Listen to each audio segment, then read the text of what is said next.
Tonight's pregame is brought to you by Meijer. At Meijer, you get more of the things you want, and more importantly, you get them for less. Visit any one of Meijer's 100-plus stores all across Michigan for all your home, garden, grocery needs. Meijer, why pay more? Welcome into Big Boy Arena. Brady Beaton alongside Ben Zalagi. First of 3 games on the weekend in this set, and the Motor City Rockers, they started off with 2 against the Watertown Wolves, a Watertown Wolves team that, well, they're backed into a corner. They're fighting for their playoff lives right now. Oh, yeah, they're fighting for their lives right now. And guess what? We have a similar fight. We're fighting for our lives for second place. Danbury will not go away. But, yeah, on the more important note, Watertown is literally fighting for their lives right now. They're going to give you everything they got. This is the first time they're here at Big Boy Arena this season. But they're in a bad place. They need these points a lot more than we do. But we want to make sure that we get the points to keep, obviously, not only Danbury at bay, but we'd like to send the Wolves home too. Make sure we're locked in, we're clinched, and we don't have to worry about anything either. Well, yes, absolutely, because the Prowlers, the Rockers can take care of business as we were watching the Prowlers getting ready for this game. Yep. The Rockers can clinch a playoff berth this weekend. Their magic number right now sits at 12. Give you a quick rundown on it. Right now, you look at the line, and in the Empire Division, Watertown has 42 points. With 14 games left, that means their maximum amount of points they can reach on the season is 84. Rockers sit at 73. So if they get to 85, there is no way Watertown can get to them. Any combination of Rockers' points earned and Watertown's points left on the table will reduce that number. Ergo, 3 points in both Friday and Saturday takes it 6 because you get to double dip playing the team you're trying to eliminate. Can clinch a playoff berth for the second straight season this weekend.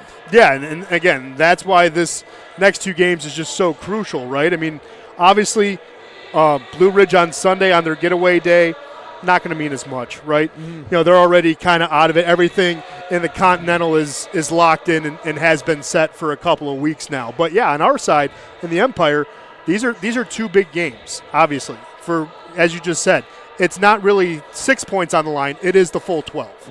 And this series has been an odd one. There's been a lot of one-offs. This is only the second time this season that these two will play on consecutive nights. Yep. And 3 of the 5 times these 2 teams have met, 60 minutes hasn't been enough. No. The first 2 games went to Watertown. Watertown took one in overtime, then won 5-2. The Rockers have won the last 3, one in overtime, one in shootout, one in a regulation. So just about any way a hockey game can go, this series has gone. And as you mentioned, first time at Big Boy Arena this season. Let's see how the Rockers do against the Wolves on home ice. Well, and that's just it.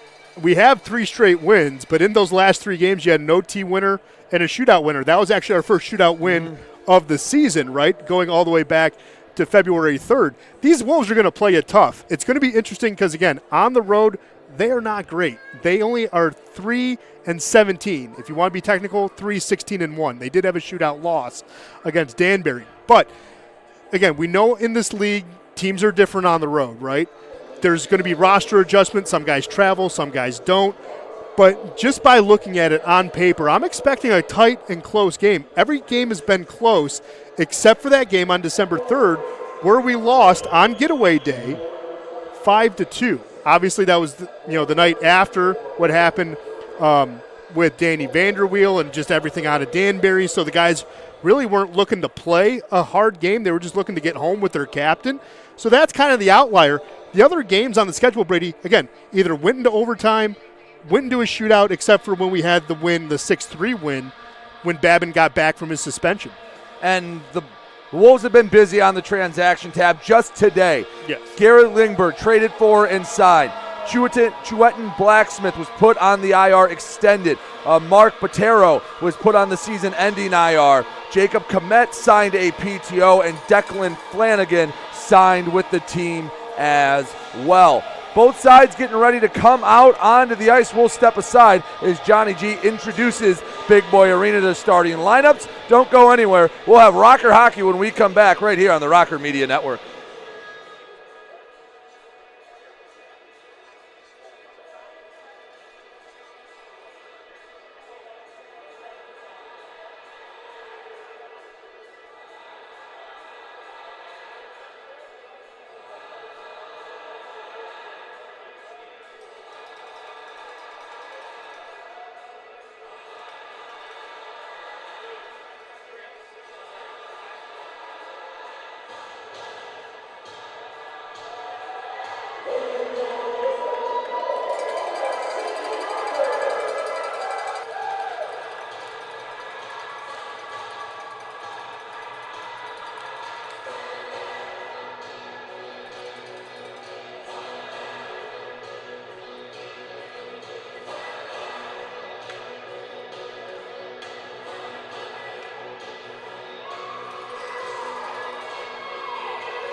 Back here at Big Boy Arena, starting lineups announced, national anthem sung. Let's send it over to Ben Zalagi to give you the starting lineups for both sides tonight. Well, let's start with a visiting team, the Watertown Wolves. Two guys who need no introduction. One from Hamilton, Ontario, Canada, number 16, Trevor Lord.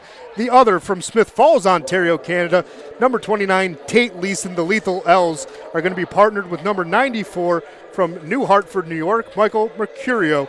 That will be the front line. The back line will consist of number 12, William Godbout from Quebec City, Quebec. Number 86, Declan Flanagan. We'll get into his story in just a little bit. He's from Canada, Ontario. And in net tonight, Spencer Kozlowski from Vancouver, British Columbia. Of course, they're coached by Charlie Pence Jr. Your Rockers, starting on the front line, number 9, Lane King. Number 17, TJ Sneath from Chino, California. Number 94, Nick Gullo from Penfield, New York. Your back line will be number 4, Josh Colton from Los Angeles, California. Number 16, Mike Wynn from Ann Arbor, Michigan. And in net tonight, number 33, Rico Suave, Ricky Gonzalez from Davidson, Michigan. Of course, Gordy Brown is the head coach of your Motor City Rockers.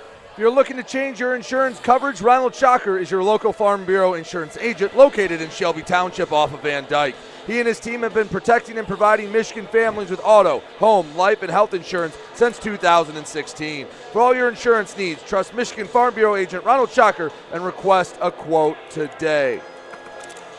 Rockers on the weekend have a shot to clinch a postseason berth. Right now, Watertown on the outside looking in. Both sides need it. And Ben, I think we're going to get a good effort from both sides. Rockers coming up a pretty successful weekend a few nights ago. Yeah, no, I think, again, you have one of the two best forwards in the league in Trevor Lord, Tate Leeson, guys who their reputations precede them. They're very good. Spencer Kozlowski in net, he's not bad. His record says otherwise, but he's not a bad goaltender. If you watch games throughout the league, Spencer Kozlowski, he's no Eli Bouchard, but he's still a pretty solid goaltender. So, yeah, expecting a very tight, close matchup tonight. It's going to be interesting. Really want to see more of the penalty kill, though. These Rockers on the PK have been pretty darn elite the last couple of games.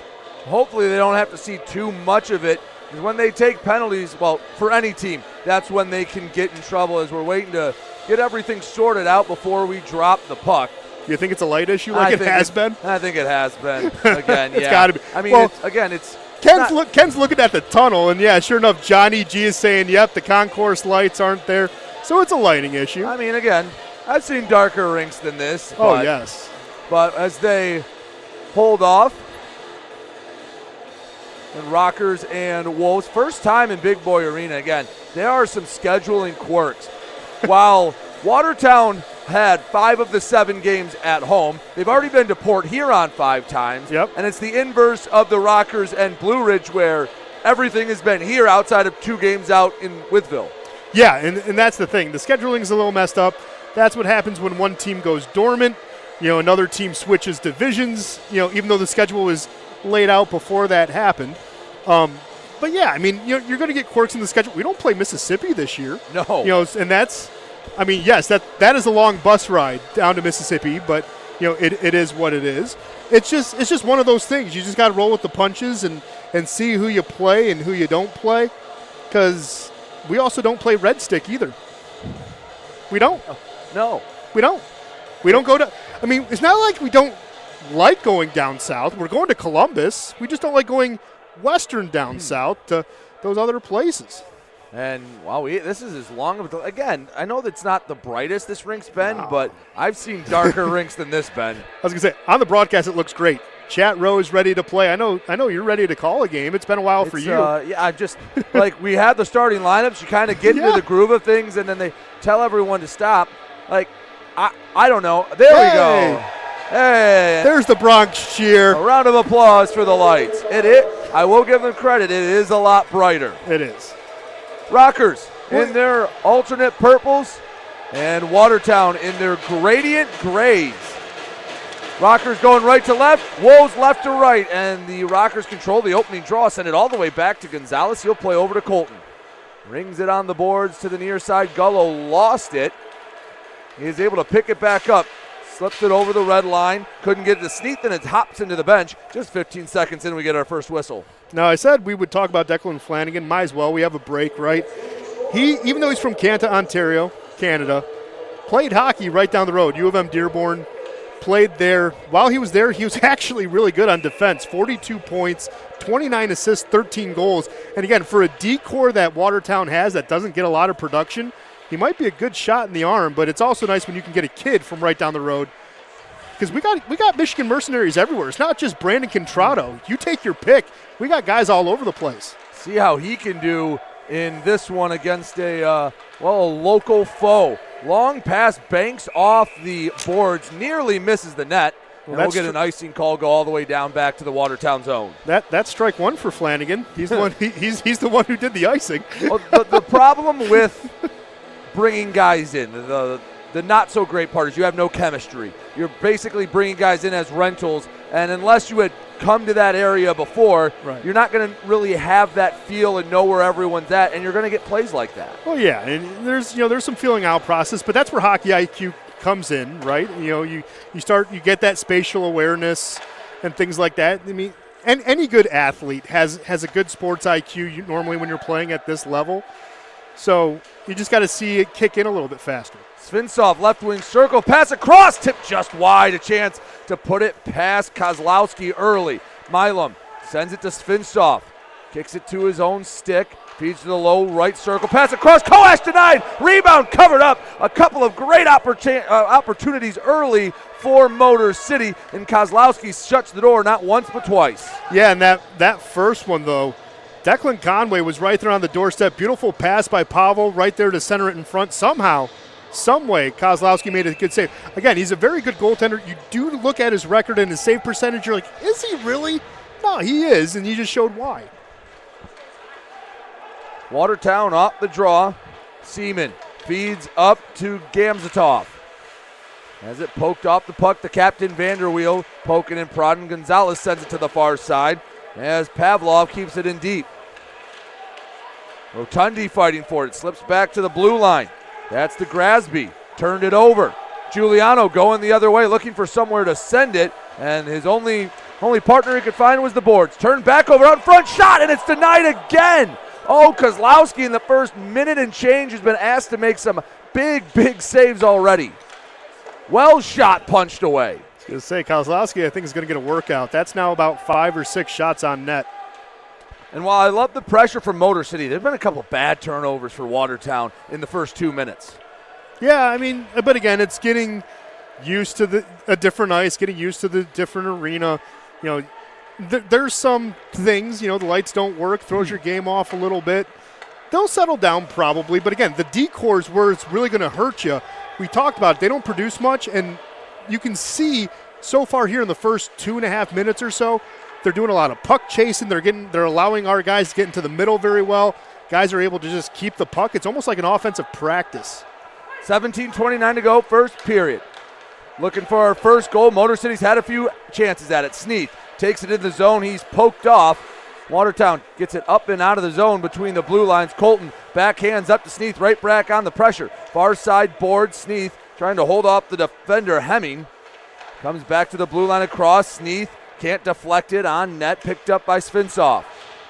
Pinned to the board. Svinsov still on the puck. Puts on the brakes, trying to find someone to send it to, gets it to Koash. Shot goes parallel to the end line, and Watertown will pick it up. Trevor Lord, long feed, can't find the stick of Leeson, and it's deep in the Rocker zone.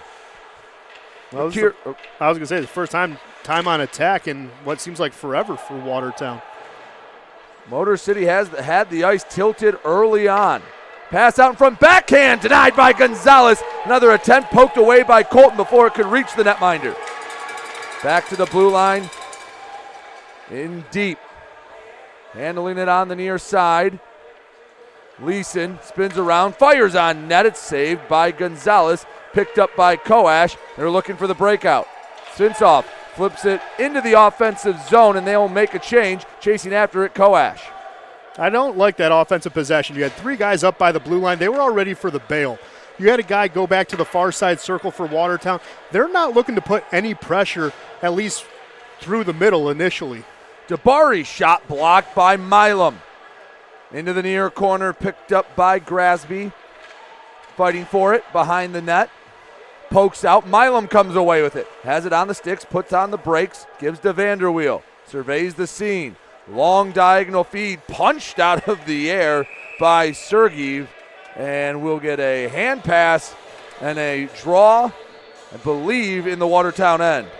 Technically it is, right? I mean, doesn't say anything about throwing it, just hand pass. Well, I mean, that's just it. You can punch it, right? You're not doing the closed fist, shove or, push. Still a hand pass technically. I guess it is. Use the hand to make the pass. 15:41 to go, first period. Scoreless between Watertown and Motor City. Vanderweel on the forecheck. Gets the Delaney shot. Sitting right in front of the crease, but Watertown picks it up. They work on the break. Far side into the offensive zone. Dabari keeps it in deep. Shot was easily kicked away by Gonzalez. Milam recovers it. Works it up and out of the zone. TJ Delaney backhands it. He goes behind the net. Chases his own dump in. Feed to Gullo off the mark. It'll slide all the way between the blue lines where it's recovered by Motor City and Tristan Wells. Yeah, it's really interesting. Nick Miguel Diaz is back in the roster, right? He didn't know if Wells was going to go back into forward position, keeping him on defense temporarily for now. Seems to play a little more comfortable on the blue line, so it's an interesting choice. Wells' shot sticked aside by Kozlowski. Popped up in the air, goes to the far corner, chasing after it. Grasby works around Gullo. Still chasing. Another rocker, that's King, came to pressure. All three lines. Grasby to the near side, controlled by Seaman. Into the corner, battling for it, slides across Wells, picks it up, slides over to King. 14:24 to go, first period. Still scoreless between Watertown and Motor City.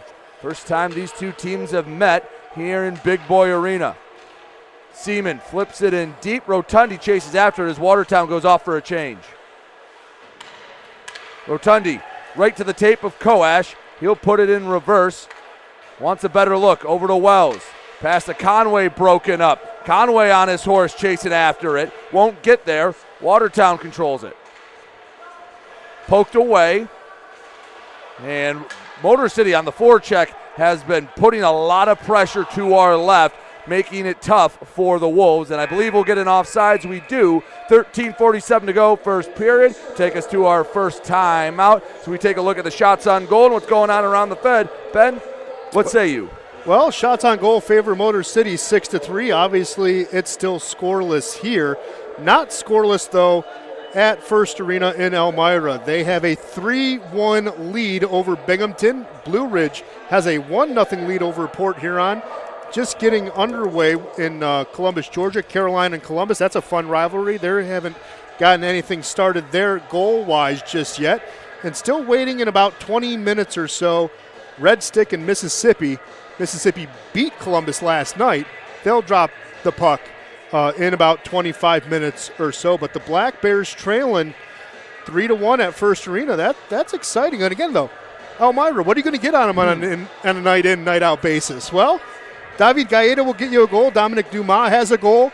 And so does Stephen Klink. So guys you would expect to get goals out in Elmira, they're already starting to pour it on. We know Binghamton can change that like that in a flash of an eye, but like to see those results for now. Yeah, and Binghamton, it's going to be a tall task to catch up with the Black Bears. But, hey, if they get help from some other teams around the league, it's a 15-point deficit for Motor City behind Binghamton. And the Black Bears have 3 games in hand. So it's going to be a tough one. Yeah. But, hey, make them earn it. 13:47 to go, first period. Scoreless between these two teams. Center ice draw.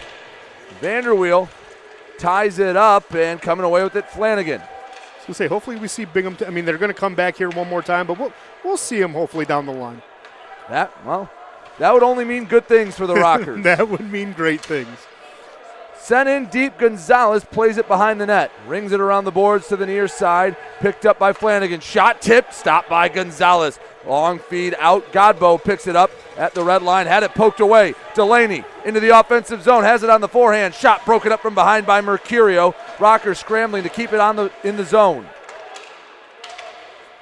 Slashed out into center ice. dumped in deep, and Godboh will pick it up in his own zone. 7 minutes into this one, still scoreless thanks to a couple big saves by Spencer Kozlowski in the first minute or so. Nick Miguel Diaz, welcome back home. He picks up the puck. He is hopefully back for longer than a weekend this time. Well, he came back to do his laundry and then left again. I mean, let's be honest. He's wanted in other spots, but he said, from now on, he's going to stay for hopefully what is a cup run. He was in Pensacola, came back for 3 games, went to Birmingham, played, out there for about a month. So, yeah, good to see number 11 back on the ice. Gonzalez tried to play it behind the net, couldn't hold on to it cleanly. To the near side, puck poked away. Deep into the Rockers zone, Miguel Diaz picks it up. He stands behind Gonzalez, has it on the stick. He's pressured, and Gamzatov nearly forced the turnover. Nice job by Miguel Diaz to hold on to the puck. Feed intended for, I'm not sure where that was going, picked off by Watertown. They give it right back. King up to Gullo. Does not have numbers. He holds on to it, dumps it in deep as the Rockers complete the line change. Yeah, Lane just said, hey, we're going to take a breather, Nick. How about you take it in for us? We'll be all right. Sergeev, long stretch pass, couldn't find the tape of Thornton. Played by Gonzalez to Svintsov. Into the boards. There are a slew of players. A couple purple, couple gray were in there. Puck squirts out right into Gonzalez. He'll cover it up. 11:29 to go. First period. Still scoreless between Watertown and Motor City. Really like what I would like for Watertown, since obviously Jeff's not here, so I'll speak on behalf of him for Watertown fans. You gotta get Leeson and Lord involved. You gotta find a way to cycle the puck to these guys, get opportunities to crash towards the net. Motor City doing a great job keeping them to the outside, but right now you're not seeing anything close to the middle. The Rockers just doing too good of a job to keep that middle protected. Giuliano wins the puck battle, sends across, no Rocker home to pick it up. Taking it the other way, Tomasi into the offensive zone, works around on the half wall, give and go, whiffs on a shot from point blank. He's knocked to the ice by Rotundi. Chasing it to the far side. That was Black. Turned it over once again. Delaney to the far side, Vanderweel, the captain, gives back to Delaney. Right wing circle, shot goes high and wide, and it's all the way back out to the blue line. Now to center ice as Wells. Feed up to Vanderweel. Backhand pass to Delaney. He's taking his time, resetting this rush. Well, right now Watertown doing quick line changes, but again, you see Lord and Leeson back out there for the Wolves. There's only going to be so much time you can run those guys before their legs are going to get tired. King has it behind his own end line, centers, Colton shot, rings the post. Oh, and another great opportunity between the circles, and this time a little help from the post for Kozlowski, and it's still scoreless. Again, Kozlowski should have been beaten at least 3 times already this period. The extra defender helped him that time. He's been playing well despite the pressure that he's been facing. But again, Watertown has to find a way to get in their system. Coach Pence has to do what he has to do to get this working.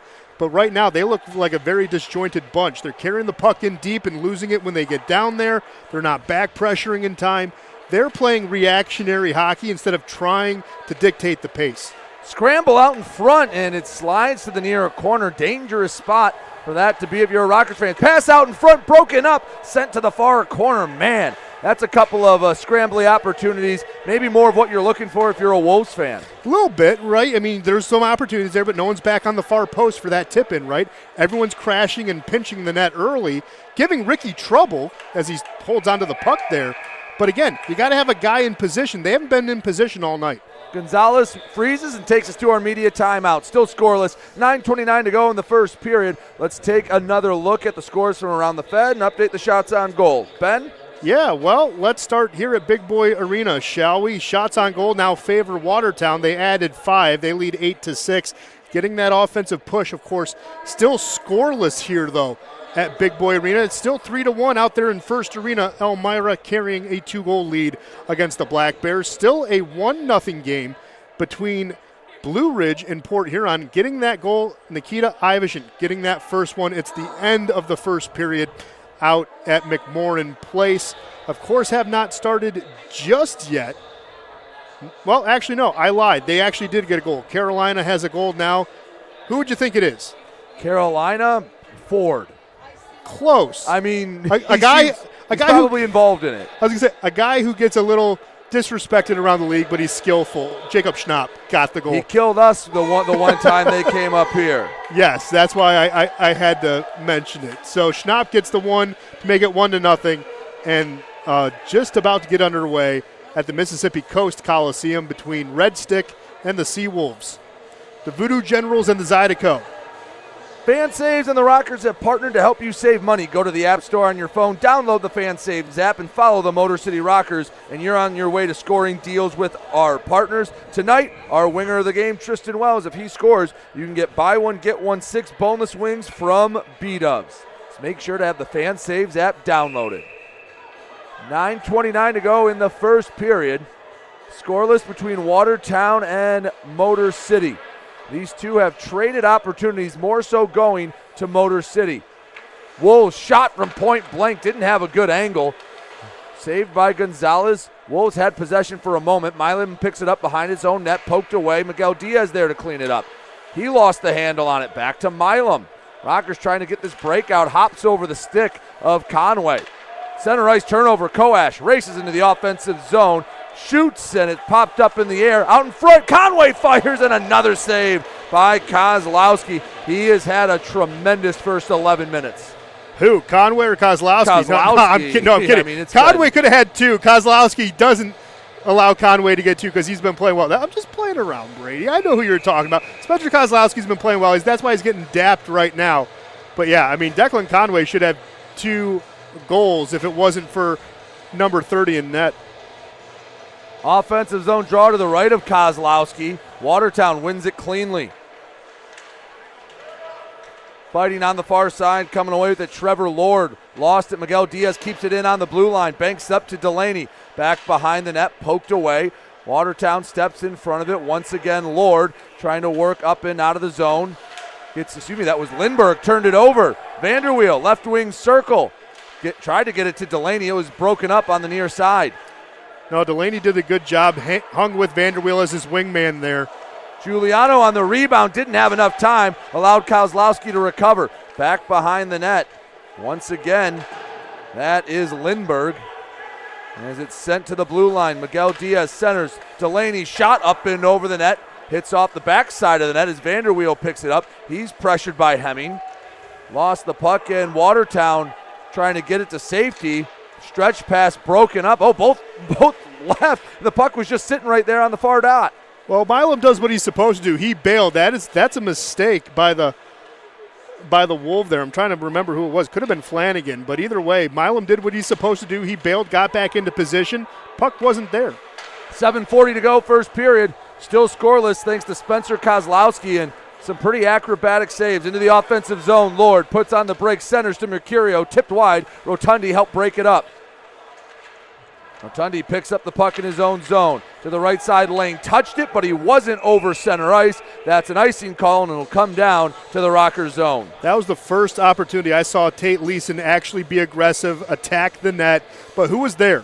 Nick Gullum. It's almost like a quarterback spy in football, right? If you see 16, if you see 29 flash in front of your eyes, you follow him and you stay there. Like that play by Gullo, protecting the middle. Couldn't get the puck to Leeson's stick and broke up a beautiful pass. Well, those are the only two, Leeson and Lord, that have more than 10 goals on the season. It has been a struggle for Watertown with at least this roster to fill the net. Well, and that's where you miss Chedwin Blacksmith, right? He has 17 on the year, but again, just got extended on IR. And the thing that's disheartening about that, Blacksmith could have came back on Saturday. He could have been here in Motor City. He's just not healthy just yet, but you're right. Outside of Lord and Leeson, you need to find where you're going to get that help, and we don't know where it's going to come from. 7:17 to go, first period. Trying to find where the first goal is going to come from. Watertown wins the draw, couldn't keep it in the zone. Godbow sends it in deep. Gonzalez leaves it behind the net. Vanderweel to the far side. Colton flips it to center ice over the Rocker logo. Flanagan picks it up, pressured by Giuliano, turns it over. Delaney back to Giuliano, searching for someone to send it to. Out in front, win, and he can't hold on to it. It was broken up. A couple of Wolves in there. Looked like it was Lord on the back check. Leeson leaves for Lord. Shot doesn't make it to Gonzalez. Wind got in the way of it on the near half wall. back to the point. Shot broken up once again. Koash, he was trying to leak out. He wanted a breakaway. Well, you want to leak out, but you can't leak out too quickly. You still got to play in your defensive zone. Granted, yes, you can help cheat just a little bit, but you don't want to be too risky. It's still a scoreless game. You got to get that first one. Into the offensive zone for Watertown. Pavlov sends it wide of the net. Koash glides to it. He takes a spill. In the neutral zone, Colton tried to poke it over the blue line. Watertown broke it up, but Motor City gets it right back. This time Svinsov. Far side Milam surveys the scene right to the tape of Conway. Back to Milam, and he just lost it. There's a few crisp passes, and then Milam just lost it off his stick. Yeah, the puck just rolled off. It happens with hard passes. He controlled it for the most part.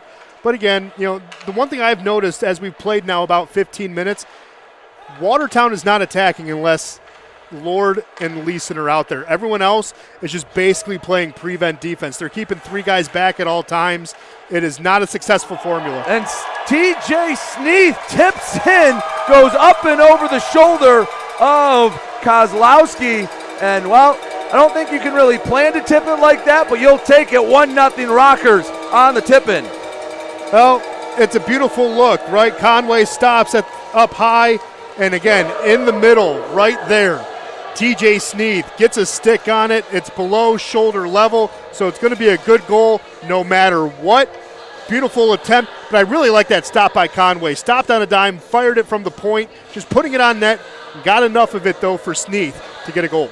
That'll be Sneath's 13th of the year, and after all the acrobatic saves Kozlowski made in the first period, the first one, not a whole lot he could have done about that one. Well, no. Watertown trying to get it back. 5:15 to go, first period.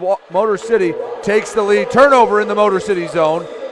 Pass to the far side, didn't have a home. It's eventually corralled by Lord. That is Black. Lost the puck. Wells chips it up and out of the zone. Nice hand-eye coordination from Thornton to stop that puck, knock it out of midair. Dumpin. Rotundi chases after it for Motor City. Rings around the near boards, kept in the Rocker zone by Lindbergh. Up on the right side, battle for it, sitting in the right wing circle, picked up by Seaman. Turned it over, Gullo couldn't handle it, and Watertown, that first goal maybe woke them up a little bit. They had a little more extended time on attack on that shift. Well, nothing to keep you more alive than the fear of death, right? You're down 1, your playoff hopes are slipping away. You need that extra little oomph to keep that fighting spirit alive. Watertown has it. Mercurio into the offensive zone. Far half wall shot, easily sticked away by Gonzalez. Near wing, Giuliano has it on the stick. Far side, Delaney, offensive zone, shot right into the belly of Kozlowski. He will swallow it up. We'll get a little extracurricular. Mercurio didn't like how close they got to the netminder, and we'll go to the media timeout. 4:07 to go in the first period. 1-0 Motor City leads Watertown on the TJ Sneath goal. Let's update shots on goal. And has anyone else scored around the Fed? Well, I will update you on this. We know the Apples. The secondary assist is going to be Nick Miguel Diaz. Declan Conway, we know, fired the puck. TJ Sneath made it 1-0. Motor City trailing shots 11-10, not trailing on the scoreboard as they have a 1-0 lead. Still 3-1 as I believe they're in intermission out there at First Arena. Still a 1-0 game between Blue Ridge and Port Huron. It is now 2-0 Carolina over Columbus, as now Schnapp and Pastuca have goals, and still nothing settled yet on the scoreboard just yet, as they are just about to drop the puck. Red Stick versus the Sea Wolves. You want to talk about a weird scheduling quirk. This is the third game in 3 days for Columbus, but the first one of the weekend for Carolina. That's not a good spot to be in if you're Columbus. No, it's not. It's strange, but again, every team has been dealing with some type of scheduling quirk. And the funny thing is, Columbus, if you look at the standings, they still have a lot of games to play. They were playing catch up a lot. They were below the 40 goal mark or game mark until today. So they have a lot of games to make up. Everyone's about 41, 42, 43-ish. Columbus was playing catch up, even though they've locked up their playoff spot because they've been dominating the Continental. But again, it speaks to that scheduling, imbalance, right? I think they just got to 40 games today. Is that not right?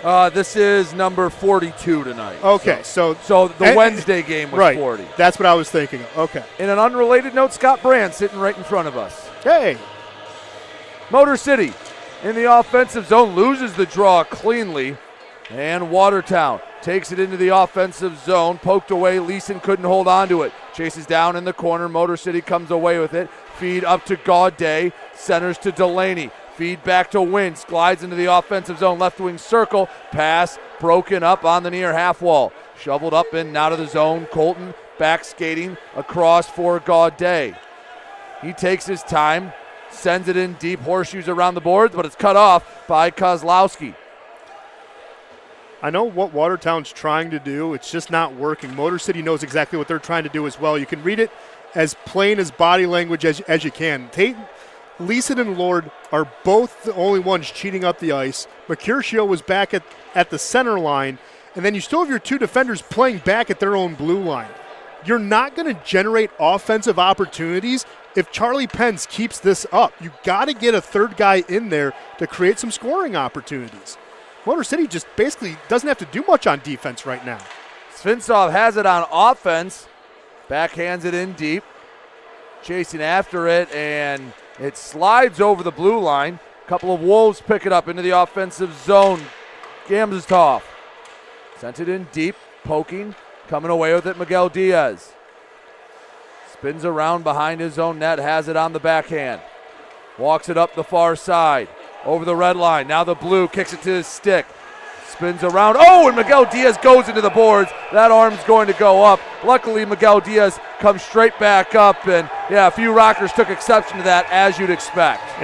Conway and Koesch said, hey, he's just back. You don't do that to our guy. But Scotty's been playing with a little more vigor in the past couple of months or so. Scotty knows you got to get tough for the playoffs. Scotty's been getting a little more physical, which is not a part of his game, but he stuck up for Nick immediately, and he's going to check on him. Now, granted, Koesch still has a letter on his chest. It doesn't say C, but it might as well be. Well, any hockey player worth their weight is going to at least let them know that that's not something they're going to accept. As Dabari goes to the box, it'll be 2 minutes for boarding, and that will take us to the power play, as always brought to you by Genesis Credit Union. Learn how Genesis can put more money in your pocket and become one of its over 200,000 members at genesiscu.com or at any of their convenient locations near you. But Scott Koesch might have just ended that power play that never got started. Well, I think they're still going to allow the power play to stand. Motor City still has 5 on the ice, even though they put it up on the board. One official just said, no, it's going to be 4-on-4.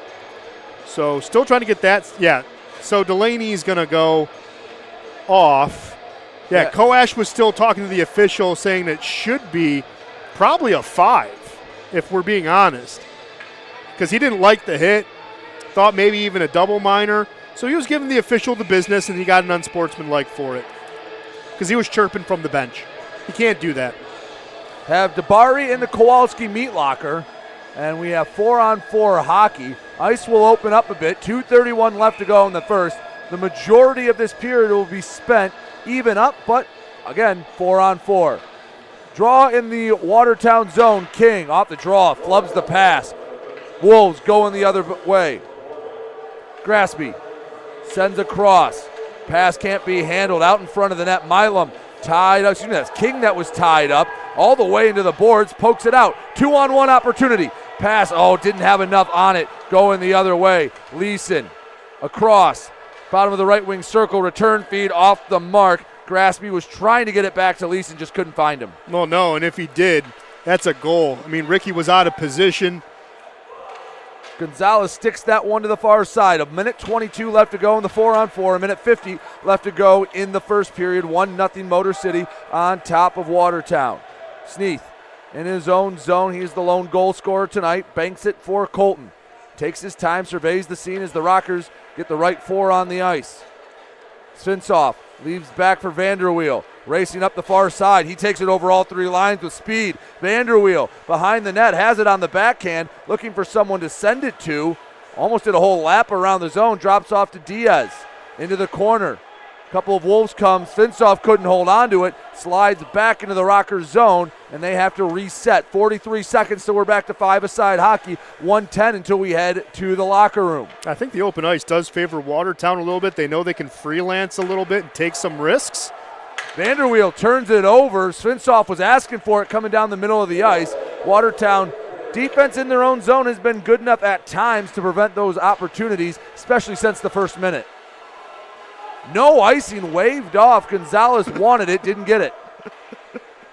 Milam. Okay. All right. Turns it over. Gamzatov shot, and it's saved by Gonzalez. Far side battle for it. Miguel Diaz throwing the body around. Watertown still has it. Back to 5-on-5 hockey. Both DeBari and Koash come out of the box. We have 25 seconds till the first intermission. Shot tipped, and Gonzalez didn't see it, but he stopped it, freezes it. And we'll have a draw in the offensive zone for Watertown with 22 seconds left to go in the period.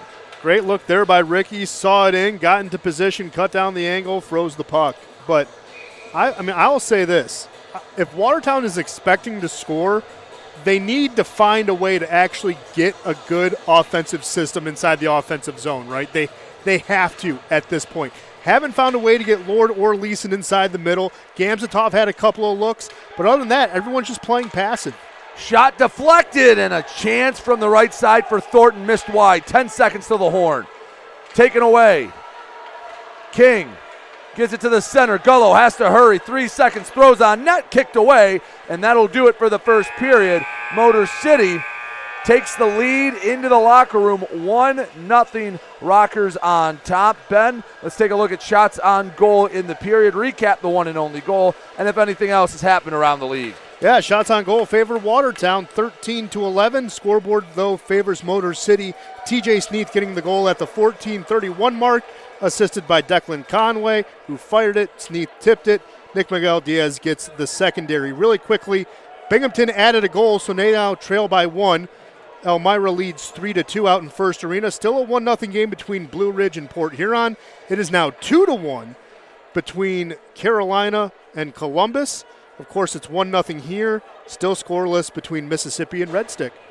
We've played 20 minutes of hockey, and Motor City has the 1-0 lead, but we have some special guests here tonight. Neil Rule of, a lot of spots is here to join us. So, Neil, thanks for coming up. Just introduce you however you'd introduce because there's a few spots people might know you from. No, absolutely. It's good to be here, by the way. Thanks. Originally from Fraser, by the way. So okay. been in this building many times. A lot of hockey history in this building, no doubt. But yeah, so I do a talk show every day with Darren McCarty on Woodward Sports Network. I do a lot of play-by-play, college basketball, college football, to say the least, soccer as well, some MLS, USL soccer. So it's pretty much going year-round. And as college basketball wraps up, going to Indianapolis tomorrow for the conference tournament for the Oakland Golden Grizzlies, so see if they can get in the NCAA tournament. And then right after that wraps up, then boom, we move into soccer, Detroit City, MLS, like I said. And in between all that, a lot of talk shows with Darren McCarty. Well, let's plug Coach Campy's squad because he's had a fantastic season. Won the Horizon League, and now they have they're the favorites going into Indy. Yes, they are, especially given the events of what happened last night. But it's hard, man, especially in the mid-major. As you talked about, Oakland won the regular season conference title, but none of that matters. It only matters how they play on Monday night. Mm-hmm. And then if they win, it only matters how they play on Tuesday. None of the other stuff matters. So that's life as a mid-major, though, but that's what makes March great, and because you're playing for the ultimate stakes, man.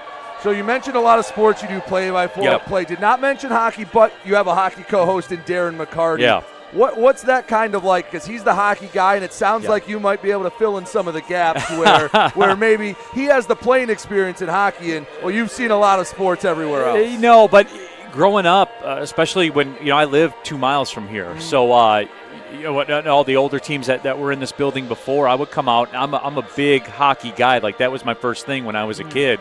We used to play in the streets and everything like that. I was a huge Sergei Fedorov and Pavel Bure guy. Love the goal scorers. Lots of fun with that. No, but it's great working with DMAC. As good of a hockey player he was. I mean, he played at the highest levels and won at the highest level. he's a better person than that, man. And it's really wild. Everybody knows his story and the ups and downs of his life, and he's open to talk about it. And I do.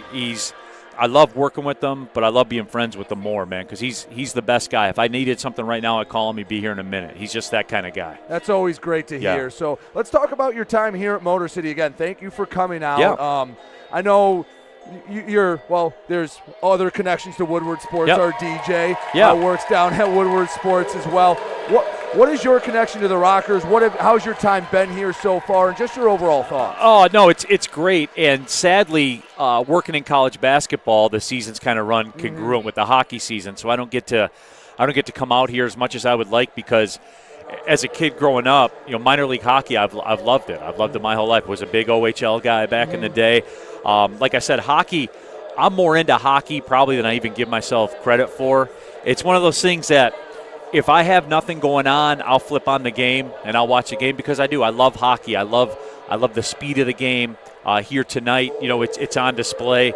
And I do have to say this, though. They were kind enough, and big shout out to Parker for having me out. I got to do the ceremonial puck drop, and I'll tell you this. It was a perfectly flat drop. Perfect. Oh, absolutely. It was a thing of beauty. Wouldn't have had to kick anyone out of the circle. No, I wanted to. I actually wanted to, but they behaved themselves. They put the stick down. I was looking for a reason to kick them out of the circle. I will say a live hockey game, especially when you get one that has a lot of stakes, it's the good kind of nervous where from the first shot of the game you're kind of tensed up and puckered. There's nothing quite like it, and I don't think there's quite as much of a dichotomy of TV to live as hockey compared to the other sports. No, you're absolutely right. It is the game that you have to be here live to appreciate. TV never is able to capture the sounds, the speed, the angles, everything about hockey, man. Yeah, the energy, all of it. And you said it very, very well. Playoff hockey, to me, dollar for dollar, is the best sports. I mean, you got the Super Bowl and NFL and stuff like that, but I'll tell you what, like Game 7 of a hockey series is the most electric thing in sports. It is incredible. Just every second, the anticipation, all of it. And overtime in playoff hockey, the best. You get done and you just need to take a break. Right. Like you just need to slow your heart down. But Beal, thanks for joining us again. Plug where people can find you and anything else you want to talk about. Oh, yeah, absolutely. Woodward Sports Network. Look them up on social media. We've taken off. We're the #1 digital sports network in the state of Michigan by far. There's no debate to that. So, if you haven't, subscribe to Woodward Sports YouTube. You're on YouTube right now, so, jump over to Woodward Sports, click and subscribe, and then come right back to the action. All right, well, we appreciate it again. Thank you so much, and hope we see you around the rink a little more. Absolutely. And, well, hopefully after the Grizzlies are done making their run. Absolutely. Appreciate it, guys. That was Rule. I'm Brady Beaton. We'll be back with second period action in a bit. You're watching the Rockers Media Network.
back here on the Rockers Media Network. 1-0 Motor City leading Watertown after 20 minutes of play. Brady Beaton alongside Ben Zalagi. And Ben, Watertown did outshoot Motor City in that first period, but it didn't feel like it. It felt like Motor City had many more high-quality opportunities, and it felt like the majority of Watertown's 13 shots weren't in too much danger to Ricky Gonzalez. No, they had a couple of centering opportunities where Ricky was beat, but I mean it's all in bunches, right? I mean that's where they were getting their volume. Other than that, it wasn't quality shots. It wasn't things down the middle.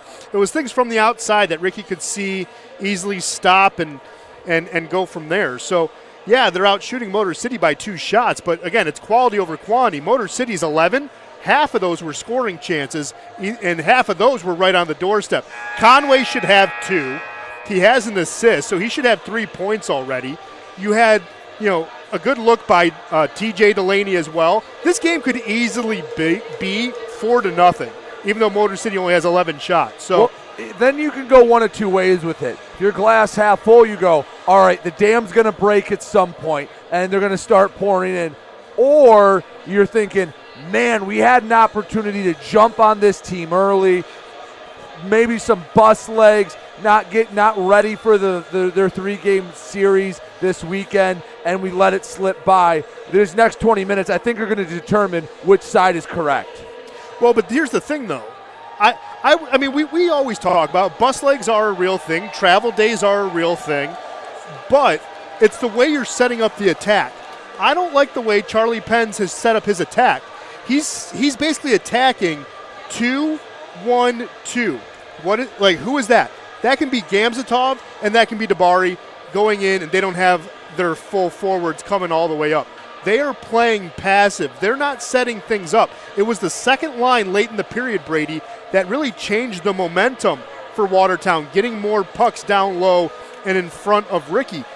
Outside of that, you have not set your team up for any success. Leeson and Lord, the lethal L's, they haven't gotten to the middle. When they had that one time, Nick Gullo was there to stop any centering passes. So it all comes up to not really half glass, half empty, half full. It's what is Charlie Pence going to do to set his playmakers up to try to tie this one or take the lead?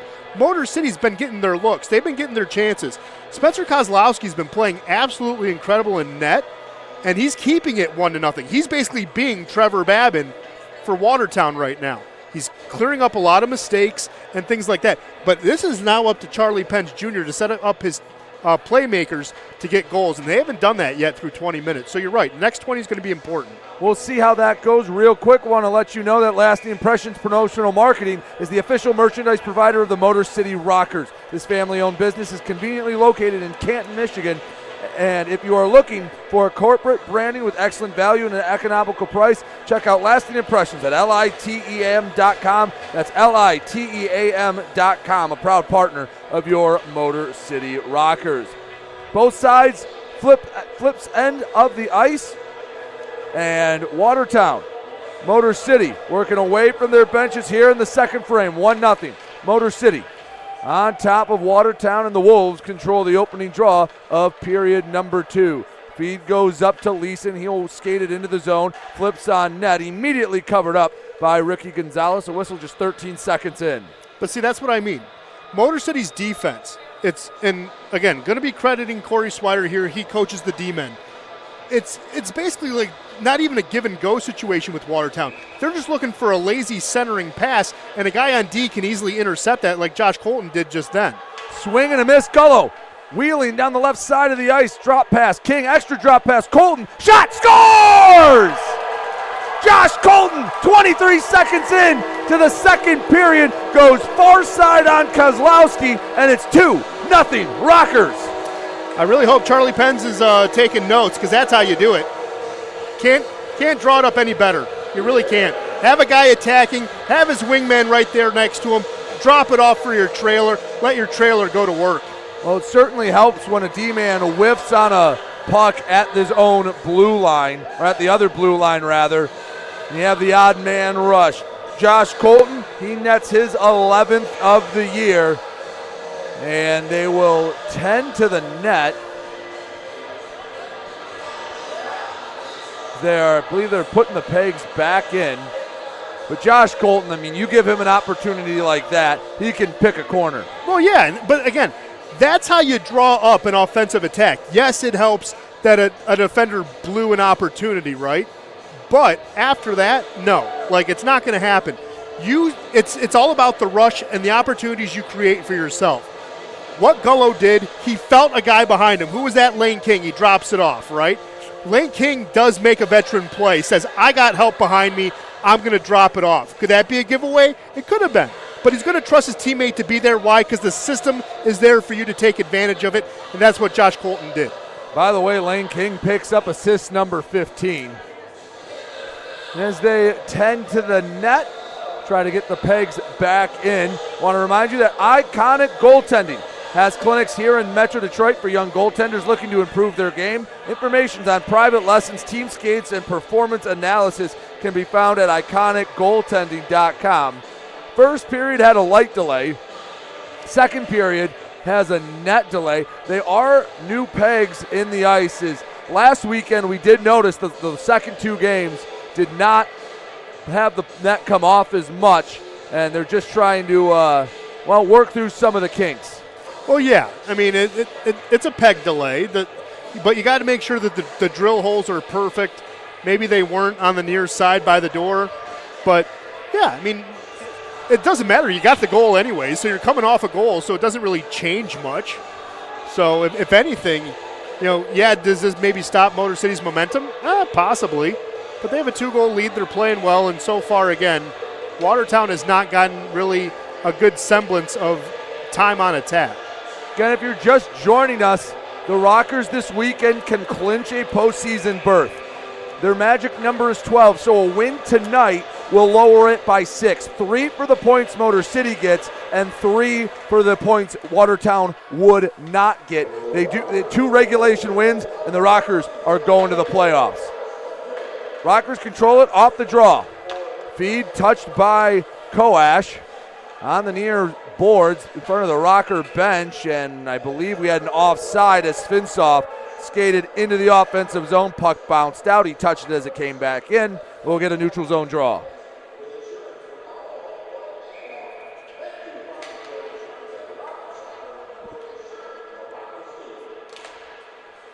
Wolves win the draw. Graspy to the far side, Sergeev. Around the boards, goes past the stick all the way to Milam at his own blue line. Motor City D-man, short feed to Koash, doesn't find a home. No one seems to control the puck right now. Bounces back into the Rocker end to the far side, and Miguel Diaz, one touch back to Milam. Feed to center ice, Conway. Perfect tip to Koash, and it's broken up. It was 1-on-2, and Koash couldn't get past the pair of Wolves. Well, no, the Wolves, again, playing more defensive and reactionary than aggressive, and it worked out in their favor there. Along the near half wall, Motor City trying to work the breakout. Koash got it up to Conway. Fighting with Sergey. Back to Koash. Right wing circle. Shot missed wide of the net. Far corner. Chipped up. Ooh, took a funky bounce off the stanchion. Nearly an opportunity for Motor City. Instead, it's Watertown going the other way. Pavlov. Back to the point. There was no one home. 2-on-2. Svinsov and Conway. Shot gets lifted through the uprights right down the middle. And it's out of play. 18-12 to go, second period, 2-0. Motor City on top of Watertown after the Josh Colton goal just moments into the second period. Again, no one's home because they're playing on their heels. They're looking to bail more than being on their toes and leaning forward into the offensive zone. That's why Gullo got past the defender that time. That's why Svinsov was able to create a little bit of a push that time. Again, I don't know what the Wolves are expecting to do. You are fighting for your playoff lives. Play like it. Show some fight. You're doing the little things wrong. They are down 2-0 right now and have not generated a ton of quality opportunities. Long pass, controlled in the far corner. Shows off the hops from the official. Wells on the backhand, glasses it, gets it to center ice. Controlled by Lindbergh, sent in deep. Gonzalez leaves behind the net. Feed to the near side, taken away by Watertown. Seaman pass out in front, couldn't get it through the traffic. There was a chance for Lord, wasn't a good one. Far side, pass was actually in the crease. It was kicked away by Kozlowski. Puck on the near side. Delaney behind the net. Has it on the forehand. Turns the corner between the circles. Feed to Gullo, and he whiffed on it. Gets it back far corner. Gullo, stick handles, back to the blue line, drops off Rotundi. He walks it up, shoots, and it's sticked away right into the glove of Spencer Kozlowski. We'll get a whistle with 17:05 to go in the period. 2-0 Rockers. Well, and as of right now, Garrick Lindberg should be in the box for tripping. Got a stick at the feet of Danny Vanderweel a few moments ago. But again, you got to be aggressive. And Watertown has to find a way to light that fire. There hasn't been anything there. Motor City really taking it to them early in the first 3 minutes here. Draw comes to the right of Kozlowski. Tie up, and someone was a little anxious. I believe it was Watertown. They will switch the centerman as Mercurio will now draw against Sneath. Tie up once again, picked up by a Wolf. That was Godbow. Sends it all the way down, Wynn. Can't pick it up, Colton can. Backhands it over to Gullo. Short feed, hops over the stick of TJ Sneath. Watertown back in the zone. Mercurio, left wing circle, shot way high. Never had a prayer of even almost going on net. Back behind the net, broken up. Slides to Godbow. Banks it off the far wall. Pressure comes, this time it's Wynn, and he knocks the Wolf off the puck, and it's a battle in the corner. Comes out. Poked away once again. Colton this time on defense. Sends it across all three lines. Rockers will go off for a change. 16:15 to go. Second period, 2-0. Motor City on top of Watertown. Off the glass. Far side Wynn lays a hit. Picked up by Dabari. Right wing circle. Works around Colton. Backhand high and wide of the net. It'll ring all the way out to center ice. Graspy to the far side. Sergeev sends in deep. Gonzalez lets it go by. Shot doesn't make it to the net. Traffic out in front. Pavlov back behind the netminder. Sent back up to Sergeev. Banks all the way around. Behind the net. Picked up. Backhand. And Gonzalez, don't know if it got it to him, but it's sent to the near side. Yeah, Motor City doing a good job clearing the passing lanes. Forcing the puck back to the outside. This is kind of what we talked about right before this period started. This is continuous possession for Watertown, but it hasn't been great possession for Watertown. Yes, the puck's been in the Rocker zone, but there haven't been too many moments where if you're a Rocker fan, you're holding your breath. Yeah, no, I mean, definitely not. It's one of the things, again, they're keeping the guys to the outside, doing a good job protecting the D zone, right? You know, doing what they need to do. Again, and once a shot's ready, a stick's there to prevent it, or you're able to shield a guy off the puck. So, tipped out in front. It's covered up by Kozlowski. Svinsov tried to get a second tip-in goal for the Rockers. Both sides will change. 15:03 to go, middle frame. 2-0 Motor City on top of Watertown. Giuliano draws against Black.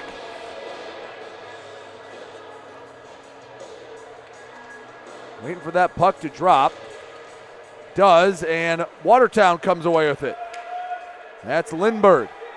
Up the far side, rink-wide feed, hits off the stick of Seaman. In deep, Miguel Diaz pressures along with Vanderweel. Poking and prodding in the corner, slips out. Near center ice, Lindberg. Again, there's another, Ben, as you were talking about, one of the D-men sitting way back, even when the puck's in the offensive zone. Well, yeah, I mean, again, you're not getting any defensive help towards the blue line. And here's the other thing. They're not even playing the center line, Brady. They're playing behind the center line, even when the puck's in the offensive zone. It's a 4-on-5 situation every time Watertown has the puck in the offensive zone. It's bad hockey. Milam lost it at center ice, picked up by Black. 1-on-2, Milam pressuring along with Diaz. He pushes Black off the puck. Watertown keeps it, shot punched away by Gonzalez. Along the near side, Lord, we have a whistle. And did that hit out of play? 14:10 to go, second period. 2-0 Motor City on top of Watertown. Takes us to our first media timeout. Let's take a look at shots and any scores from around the league. Ben? Well, I was just going to say, I think we might have too many men coming out of the break, but shots on goal are tied right now, 3-3. Watertown still has the lead, 16-15. Motor City has the lead on the scoreboard, Josh Colton has the lone goal in the second period. Gullo and King. King now has 2 assists as a rocker, by the way. But it looks like, again, Motor City's about to maybe go on the penalty kill. Around the league, guess what? Binghamton has erased their deficit. They now have a 4-3 lead out at First Arena. Port Huron came alive. They have 3 unanswered goals over Blue Ridge. They lead 3-1. Carolina has a 3-2 lead over Columbus, and it's a 1-1 game between your favorite style of music and the Zombie Generals. Well, Ben, I have to be honest, that was a very odd time to get a too many men on the ice call. It was the play was all in the Watertown zone. Is that just a miscommunication? Is that someone forgot to tell someone else to come off? I think someone forgot to tell someone to come off because a guy came on, played the puck, and again, it comes down to coaching.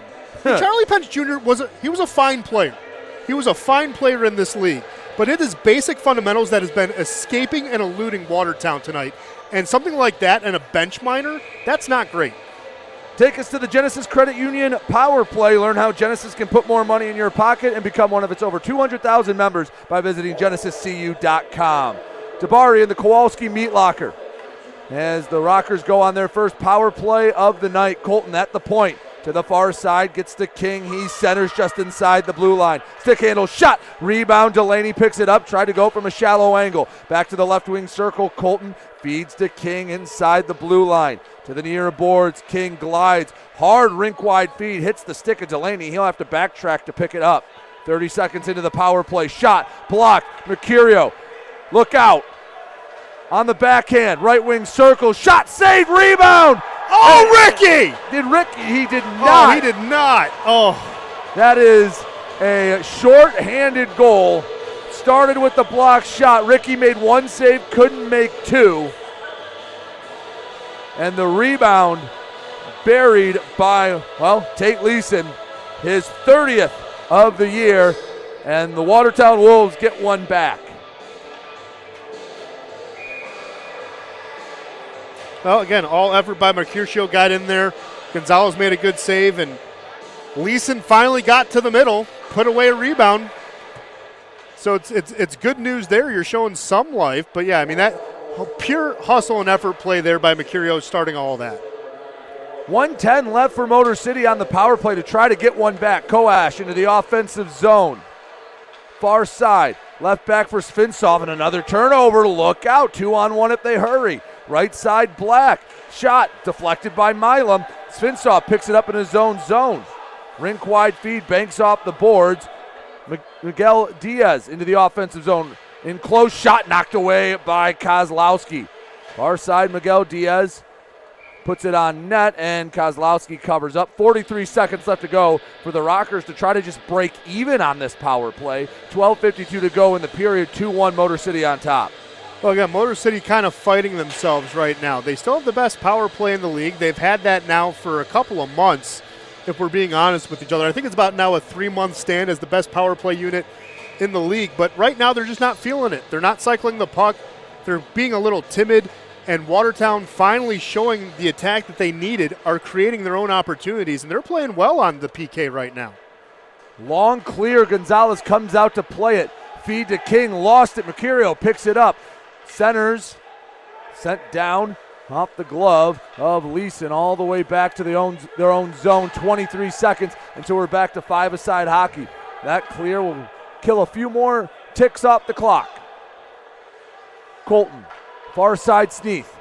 He races over all 3 lines, leaves for Delaney, settles the puck down far corner. Around the near wall, chasing after it, but no Rocker will get to it until we're in between the blue lines, and that'll do it for the power play where the Rockers go -1 on the shorthanded. Good news is they're going right back on the power play just about, 3 seconds after the Wolves killed number 1. Oh, yeah, Sneath went down. Mercurio is going to go in for tripping. So right back on the Genesis Credit Union power play. Learn how Genesis can put more money in your pocket and become one of its over 200,000 members by visiting genesiscu.com or any of their 28 convenient locations. Well, you couldn't break even the last time you had the man advantage, so how about you get one back here? Right. kind of get a gift, a penalty right after a power play where you give up a goal. As Mercurio back in the Kowalski meat locker, win off the draw. Milam back to Miguel Diaz. See if we can get a little more sustained pressure on this one. At the point, Miguel Diaz, stick handle, surveys, left side. More of a changeup shot from Milam, goes low and wide. I like what he's trying to do there. Pass to the far post, but it's still hard enough that it still is almost like a push shot instead of a pass. Like what he's trying to do there, just no one was at home at the back post. Svinsov, he's at the point. Back to the right side, Miguel Diaz walks up, shot hits off the chest of Kozlowski. Along the near board, slides out. Svinsov has it. We're 35 seconds into the second power play in a row for Motor City. Left side, Milam. One touch back to Miguel Diaz. Shot. Saved, and it's pushed wide by Kozlov in close. Vanderweel goes 5-0. He scores. Rockers get it back. 3-1. Motor City extends their lead here in the second. They forgot about him. Danny Vanderweel just moved into the slot. No one knew where he was. They forgot about him. He literally drifted there, found the open space, and they forgot about him. He was screening in front of the net, and they forgot about him. That's perfect. Absolutely perfect. And that one is a backbreaker for Watertown. You get one back, and well, they give it right back to Motor City. That means Danny Vanderweel is now the big boy of the game. Now any Rockers fans can get a second entree free at Big Boy in Fraser following the next Monday, Tuesday, or Wednesday. Just show your waiter the redeem that Big Boy Power Play fan saves deal to score. Motor City right back on the pressure. Left side shot gloved out of the air by Kozlowski. 10:58 to go, second period. 3-1 Rockers on top of Watertown. And Ben, we had been talking about it basically for 2 weekends. Man, Danny Vanderweel has been playing some good hockey. Finally gets a goal to reward that effort. Oh, yeah, he's been playing excellent. Again, he was just drifting. That's all he was doing, drifting. And guess who finds him? Pavel Svinsov finding him, saying, hey, if you're going to leave our guy untouched, we're going to get a point-blank opportunity. And Danny did exactly what you should do. Just fire it down low. Don't even look. Don't even aim. Fire it down low, and it went in. Wells along the near board. Gets in deep, fighting for it. Sneath, shot, gloved again. Kozlowski. Again, don't think he's played a terrible game. No. I just don't think he's had a ton of help out in front of him. Well, I mean, like I said, he had to be Trevor Babbitt in the first period, erase a lot of mistakes, right? Because, again, this game should be more lopsided than it is. Do not blame Spencer Kozlowski if you're at home, guys. He's having a great game, playing hard in between the pipes. He's doing yeoman's work in net for Watertown. It's just he's not getting a lot of help, and the guys around him aren't rallying around him just yet. Puck in neutral ice, Colton backskates, rink-wide feed, gets to King. Hard feed between the wickets of Gullo. Banks in deep, picked up by Gazmatov. King, center shot, Sneath deflected wide. Had a good look, couldn't do much with it. Gullo, far corner. Pass touches King, goes to Colton, shot on net, easily sticked away by Kozlowski.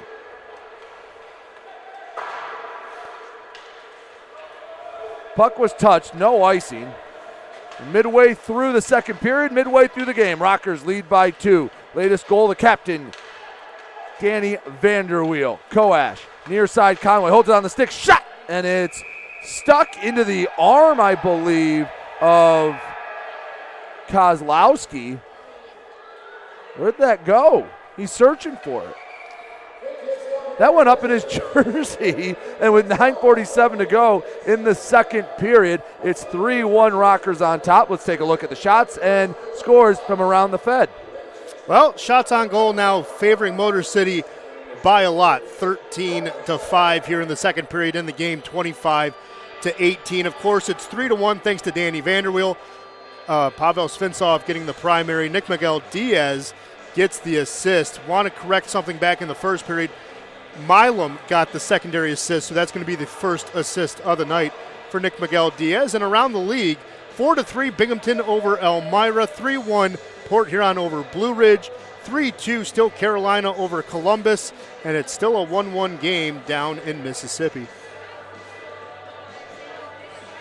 Fans, if you're at the rink or you come to a game, be sure to stay after the game for the 3 stars of the game and an opportunity to catch a Star of the Game t-shirt courtesy of Lasting Impressions Promotional Marketing, a family-owned Michigan business.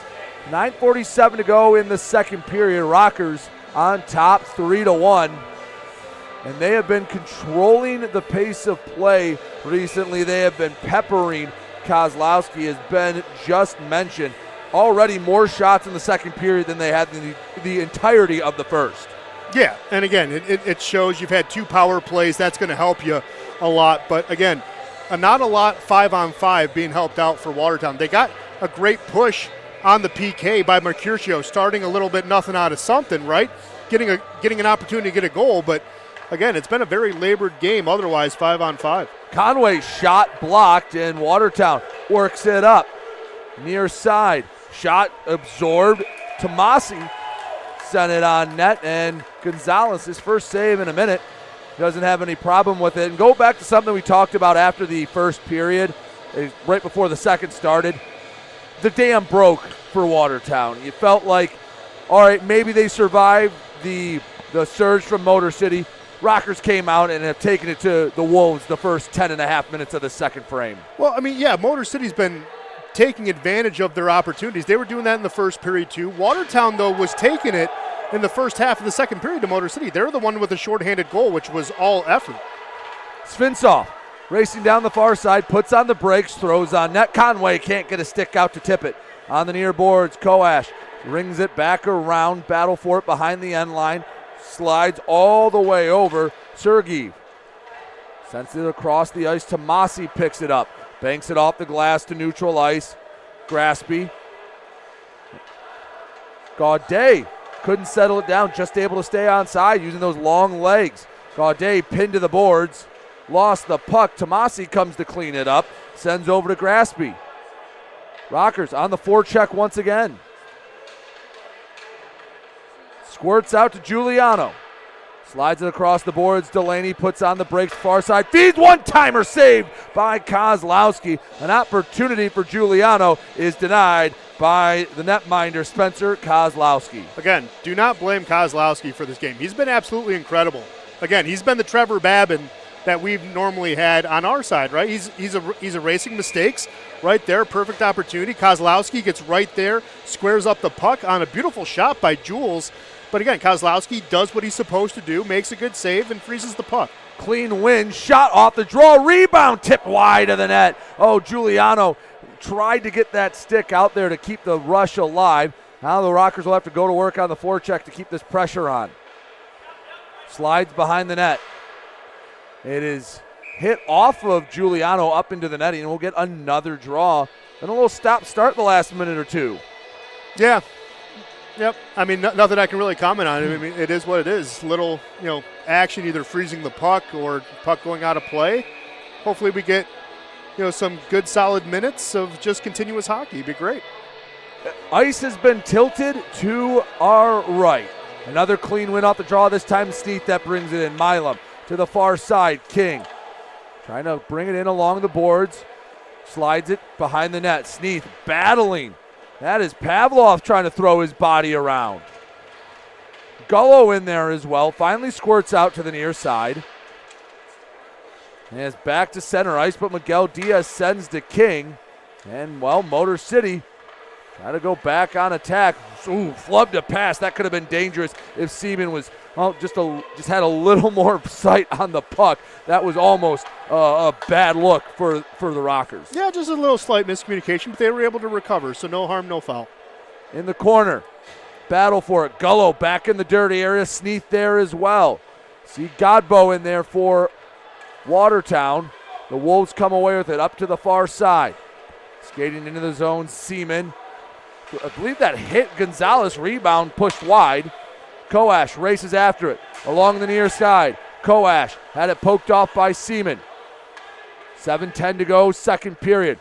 3-1 Motor City on top of Watertown. Svinsoff, pass can't find Conway. To the far side, Koash walks it over the blue line. Spins around Koash, left wing circle, shot saved, and Kozlowski with no one around, able to calmly frees the puck, and we'll have another draw in the Watertown zone. Didn't know we were watching a video game. Little spinorama. That was smooth from Coash. I was going to say, spinorama, smooth, gets right back into shooting position. I can't even do that in NHL. What is it, 24? I mean, I can't. I've tried. And that's the first skill they give you in that game, too. That was, Coash, that was as smooth as it gets. Kozlowski made the stop, and off the ensuing draw, it's Watertown that comes away with it.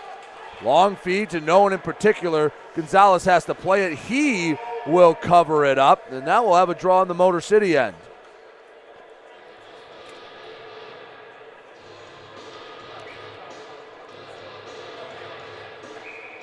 Draw will come to the right of Gonzalez. Ricky having a word with the one official behind the net.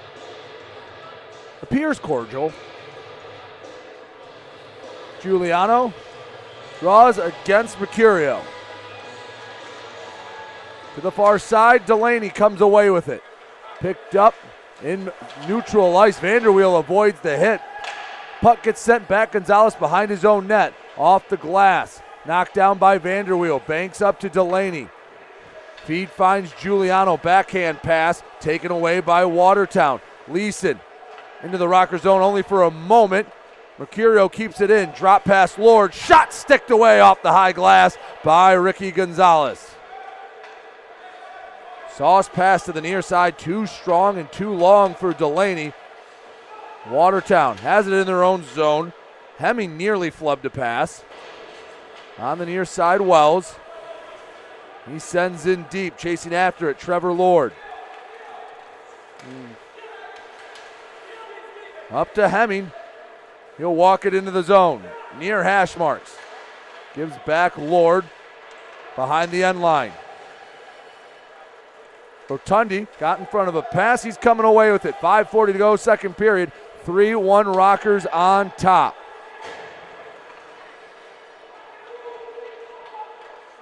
Wells in his own zone. Feed goes up to King, and it'll slide all the way down.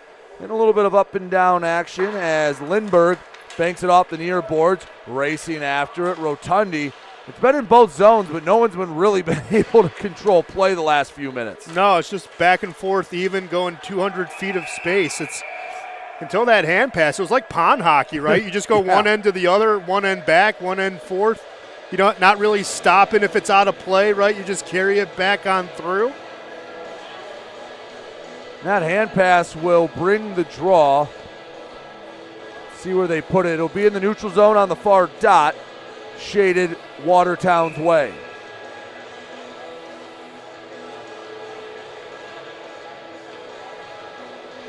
Black and Coash draw in neutral ice. And a battle for it. Watertown able to get it into the neutral zone. Picked up by Milam. Chips it up ahead. Behind his own net. Flanagan to the far side. Svinsoff steps in front of it. Backwards pass to Diaz. Oh, wanted a D-to-D feed to Milam. Couldn't get it there thanks to the skate.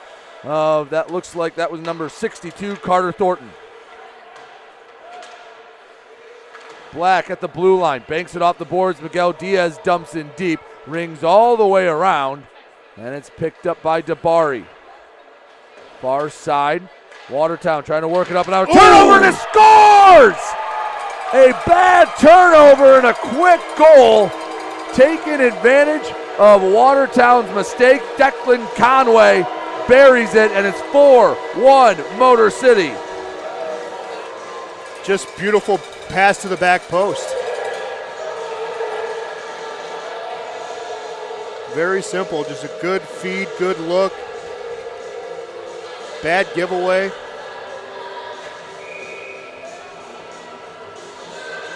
I mean, I think even Declan was a little surprised he got the puck right there. He nets yet another.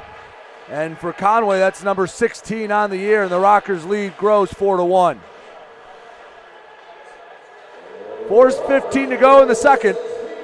And Conway, heck of a job. And Watertown looking for something, anything. Their lone goal came earlier this period, down a man after Mercurio blocked a shot, led to an odd man rush. I'm just still in shock Godbout did that. That was a pretty bad turnover. Gaudet behind his own net. Short feed. Couldn't find the home. Watertown able to keep it in only for the moment. Win. Up to the far side, too strong for Gaudet, and Watertown will get it right back. Go on the attack. Win in his own zone. Had it poked away, Mercurio chips it up ahead. Motor City. Sneath, feed up to King. Into the offensive zone, working downhill. King holds onto it, back behind the net. To the far side, Gullo pokes it back out. Colton tries to keep it in the zone, can't do it. Mercurio on the attack for Watertown. Left circle, centering pass, didn't find a home. Turnover, Motor City going the other way. Sneath to King, right wing circle, holds it on the stick, back, the tap goes wide. It was broken up by a defenseman, didn't get a lot on that shot. Yeah, Rotundi was there. King waited to the last moment to get the pass to Ryan. Ryan just couldn't finish the shot. Good defensive play by Watertown. Puck pinballing around, shot kicked away by Gonzalez. Svinsoff in his own zone, and we will get a penalty. Let's see who we get. Wells pushing around right in front of the net. That was alongside Tate Leeson. And are they going to take both? I think they are. Yeah, might as well. I mean, at this point, it makes sense to take both of them. No harm, no foul. But you lose a big guy in Leeson being off the ice.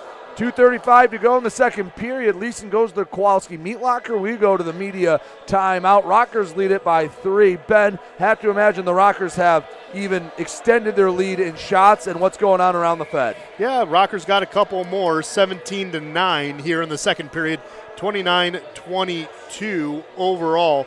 Going around the Fed, still 4-3 at First Arena, still 3-1 up at McMorran Place. It's now a 3-3 tie between the Thunderbirds and River Dragons, and it's still a 1-1 tie out there at the Mississippi Coast Coliseum. So, talk about two teams that don't like each other, Carolina and Columbus. It's fireworks every time those two meet. Oh, yeah, and they're playing like it, too. Shots on goal were even through the first period. Carolina got 2. Petrantonio and Hunter got the next 2, and then, John Batista got a goal. So it is 3-2 right before the end of the second period. So Batista made it 3-2. So now it's a 3-2 lead. So there you go. 2:35 to go, second period, 4-1. Rockers on top of Motor City. Latest goal scored by Declan Conway.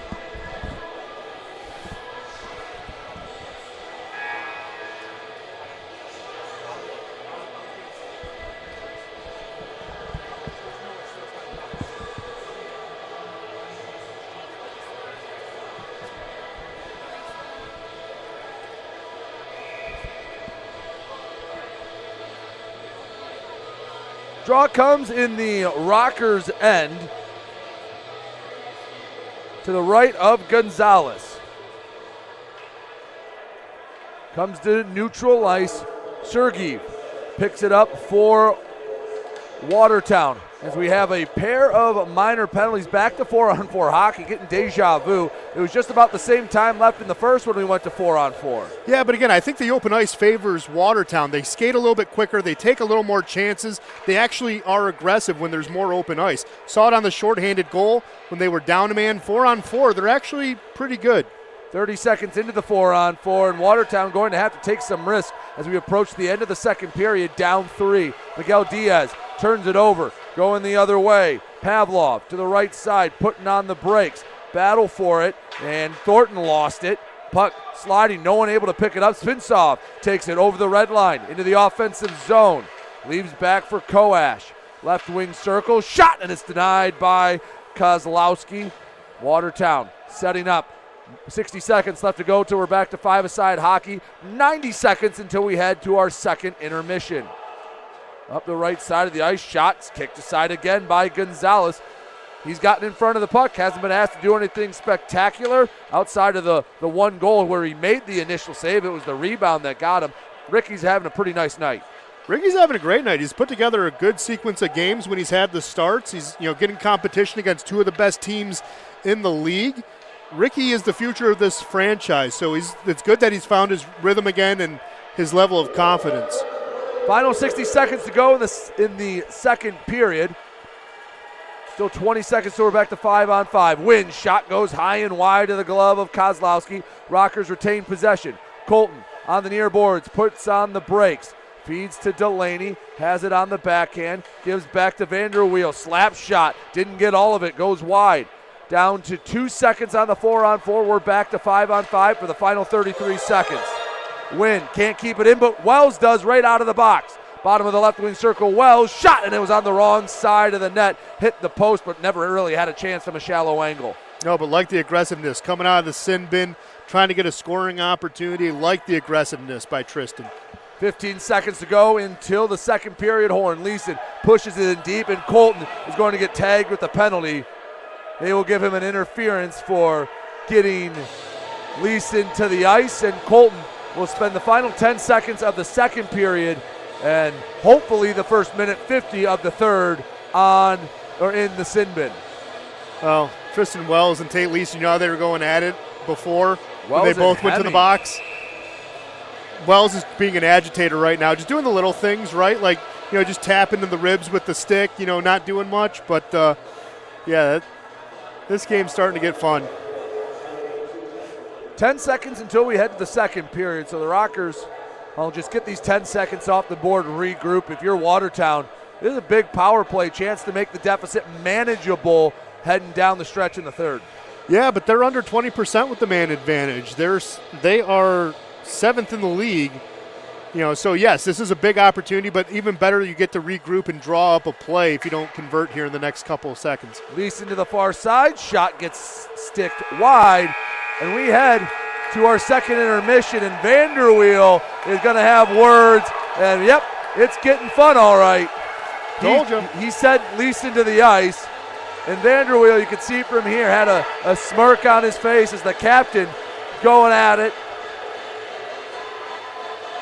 They're going to have to separate Vanderweel, and I believe that was, indeed it is, Alexander Gamzatov. And a round of applause for the captain as he heads off the ice. Well, as they sort out the damage, let's recap this period. Take one final look at shots and scores from around the Fed. Ben, why don't you do some house cleaning as the officials do theirs? Well, Danny Vanderweel was the aggressor. After the whistle, offered a cross-check, which started the brawl, but let's update you on shots, shall we? 18-11 here in the second period. Motor City out-shooting Watertown, out-shooting the Wolves, 30-24 in the game. Again, 4 goals total here in the second period. Getting it started off was Josh Colton. Beautiful drop-off pass by Gullo, then by King. Colton then got into the slot, fired a shot. It was 2-0.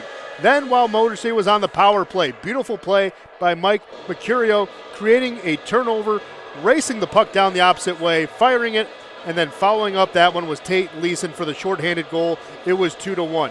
Danny Vanderweel got into position on the power play, on a second power play, I should say, made it 3-1 as he scored through the 5-hole, and Declan Conway put one in on the far side post, and an assist is going to go to William Godbow because he gave him the puck.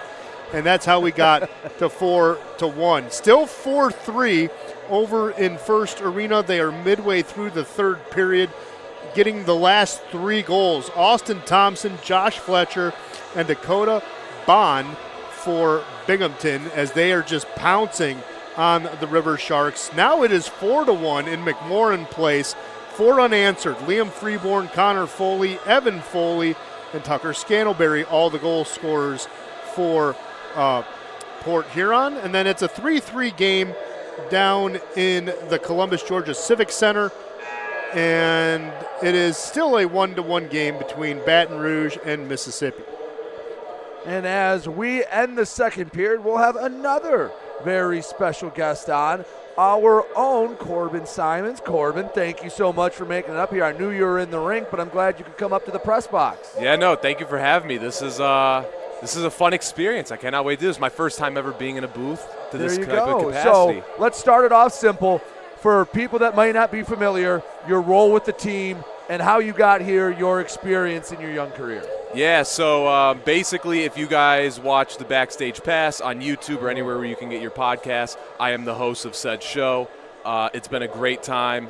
During games, I kind of help out with the game day ops. Like right now on the live stream, if you were to see the chuck-a-puck getting put up, I'd be helping out with that. Obviously, I got the day off for this, thankfully. And overall, if it's one person I got to thank for putting me in this position, it is Parker Brown, the Director of Social Media and Marketing. Without him, we went to high school together. We follow each other on Instagram, and one day he put out a post saying that the Rockers were looking for interns. I had reached out, not thinking that I would be getting a host of a show position, but nonetheless, here I am, and I'm forever indebted to him for that reason. So in your short time with the Rockers, how's it been? Obviously, seem to be enjoying yourself. You're still around. You're coming up here. How's your time been here at Big Boy Arena with the Rockers? Oh, it's been great. It's gotten better with each game as each week passes by. Obviously, each episode of the show coming out. We got 6 out. Check out today's episode, interview with Elias Thompson. It is one of the more interesting ones, I will say, when you do watch it. Doesn't surprise me. Oh, yeah. But overall, no complaints about it whatsoever. It's just a great start in this journey that I'm, instilling within myself to inevitably, get to where I want to be. So with the Backstage Pass, the show you host, again, you can watch on YouTube or basically wherever you get your podcast. Give someone a taste. Give them a teaser. What's something that one of the players has said or something you learned that was interesting and you thought some good content on the show? Overall, I really loved interviewing Nick Gullo because, of course, if you guys don't know, he actually got traded here or whatnot about like a month or so ago, maybe 2 months at this point because it's now March. And just learning the intricates of going from one state, one team, all the way to another, kind of, adopting a new lifestyle in that sense. Overall, little stuff like that because I feel like that's the behind the scenes of sports that you never really see. I mean, obviously with the NHL trade deadline being today, a bunch of players are dealing with that and whatnot. So to kind of dissect one's brain about that, it's very interesting. So where is your ultimate goal? Obviously, you're here at the Rockers. Hopefully a successful season, hopefully many years to come here. But if you were to forge your path, where would you love to see yourself in the coming years and in 10 years, let's say? In 10 years, the mountaintop for me is to be the host of my own radio or even television sports talk show. I know that, the path is going to intertwine in many, many ways. I mean, if I were to get into broadcasting or even, sideline reporting, anything like that, I would, of course, be down with that. Overall, just anything with a mic involving sports, that's what I want to be doing. Of course, like I said, being a host of a show or whatnot would be the mountaintop. But wherever this journey takes me, and so far it's been a great start with the Rockers. Well, Corbin, I appreciate it. Plug anything else. Again, let them know about the Backstage Pass and anything else the folks at home should know about Corbin Simons. Backstage Pass. Check it out. Like we've said, YouTube or anywhere where you get your podcasts from. And overall, that's all I can say. I guess, hey, Mom, hey, Dad, because I know that they're listening to this right now. Pretty surreal. And yeah, overall, though, if you come to a game, see me around, just give me a nice hi. I'm always down to talk. He's Corbin Simons, and, Mr. and Mrs. Simons, it's fun having your son here. He's doing a great job, a natural if there ever was one. We'll take another break here on the Rockers Media Network. Rockers on top of Watertown 4-1 here in the second intermission at Big Boy Arena.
when Declan Conway scored his first goal of the game to make it 4-1 Motor City. That was the Ronald Shocker Insurance goal of the game. Ronald Shocker is your local Farm Bureau insurance agent located in Shelby Township. They have been protecting and providing Michigan families with auto, home, life, and health insurance. For all your insurance needs, trust Michigan Farm Bureau agent Ronald Shocker. Rockers lead it 4-1 over Watertown. They played a pretty solid game, just about by every metric. We'll tell you Motor City's outplayed Watertown. Just have to finish the final 20 minutes, get 3 points here on Friday night, first of a 3-game series.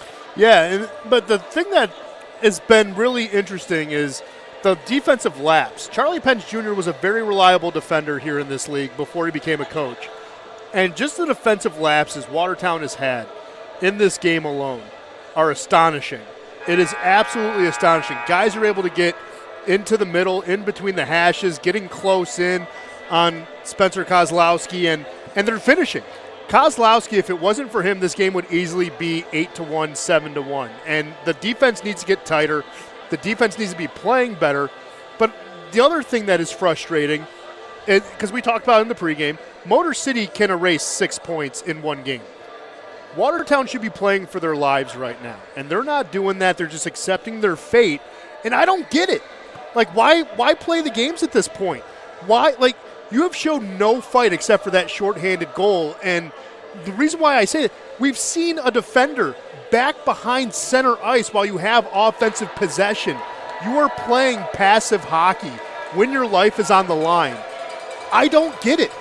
I know we had a scrum at the end of the period. Is there anything that's going to come out of that? It's an interesting one.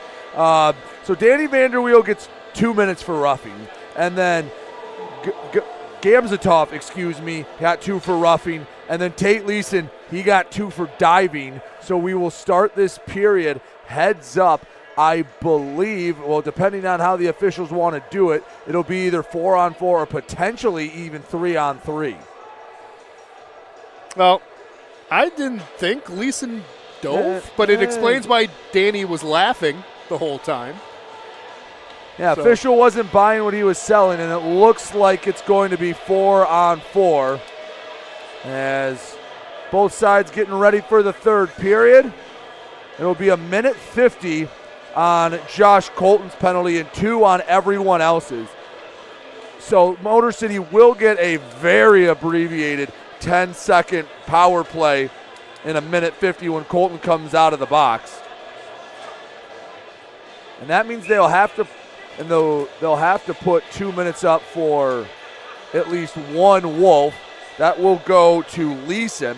So his 2 minutes go up, and then the first whistle after 18 minutes is when Vanderweel and Alexander Gamzatov. Good Lord, I'm struggling with Gamzatov tonight. That's all right. Those Russians. All right, start of the third period. We are underway. In center ice. Walking it in, Mercurio knocked off the puck. Shot, rebound, scores. Just 20 seconds in, and Lindbergh gets the rebound. And Watertown, hey, if you're going to come back down 3, you need a quick one. That's about as quick as you can ask for. Well, they've got 2 special team power play goal, or a power play goal and a shorthanded goal. So good to see some fight still in these Wolves. It has been shocking otherwise, I'm not going to lie.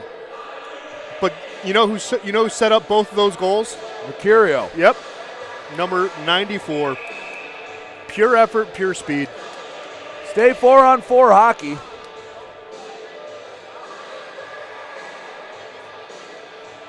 As Watertown gets a quick one back, still a 2-goal lead for Motor City. On the draw, Miguel Diaz takes it, chips it back to Milam. In his own zone, sends across to Miguel Diaz, searches, leaves it back.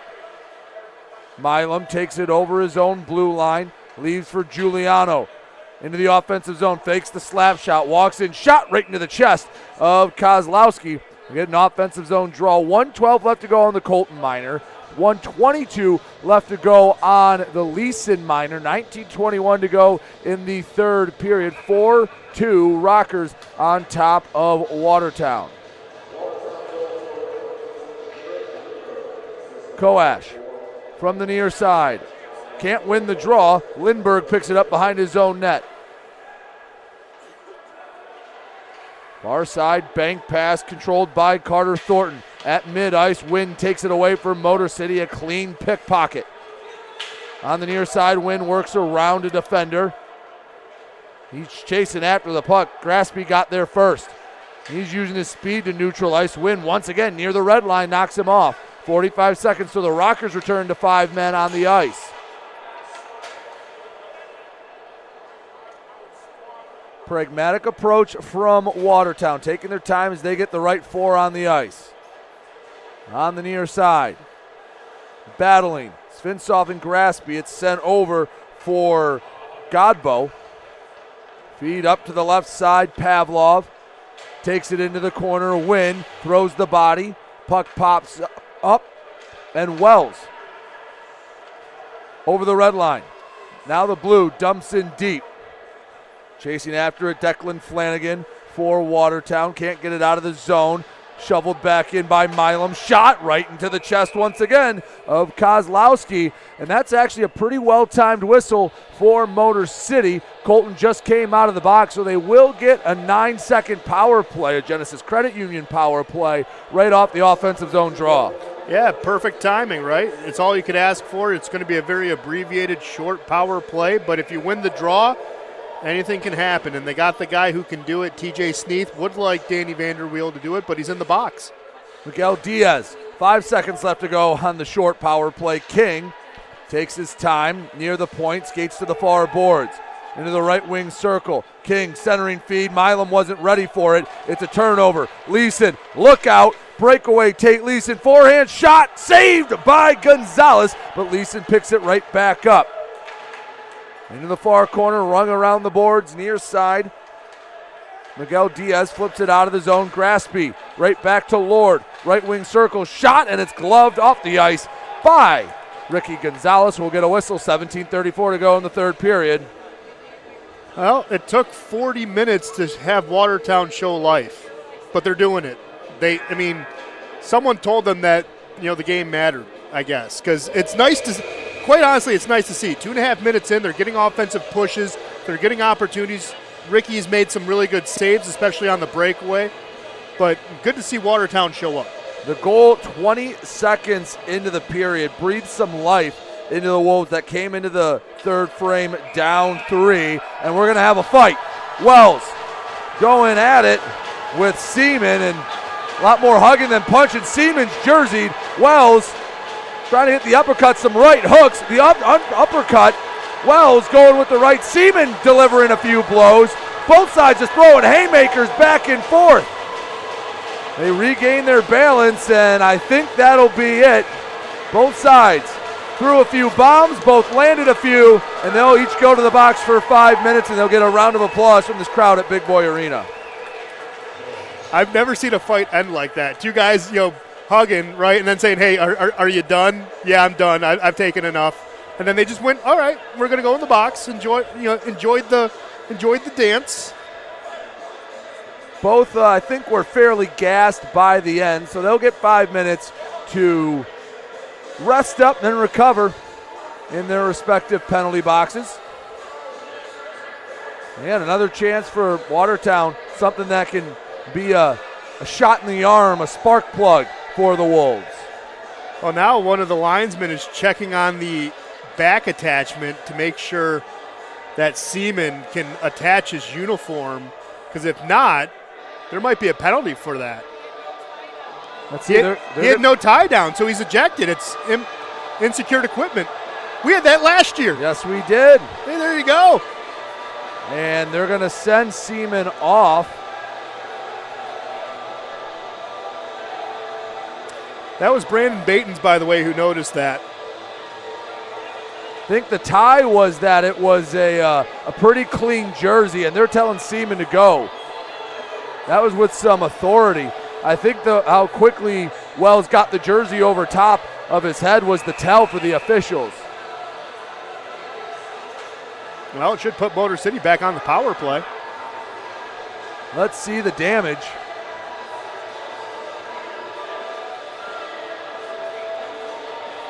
Lord having a conversation with the one official at center ice. Draws coming to the Rocker end. Well, looks like it'll be 5-on-5 hockey. I'm guessing it's going to be fighting and a misconduct for Seaman.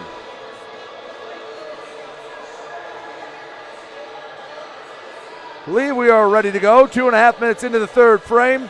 Watertown got one back 20 seconds in. Draw comes to the left of Ricky Gonzalez. Win for Motor City. Mercurio got in front of a pass, picked up by Giuliano. Skates into the offensive zone, far side. Backhanded behind the boards, Banks off the back wall. Sliding to the near side, Gaudet coming in to chip it in deep.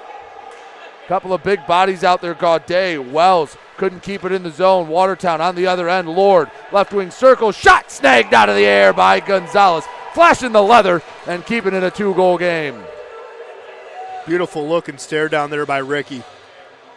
Squared up, got the trapper on it, snagged the line drive, beautiful. Both sides will make a change. Draw comes to the far side in the Rocker zone. Pavlov.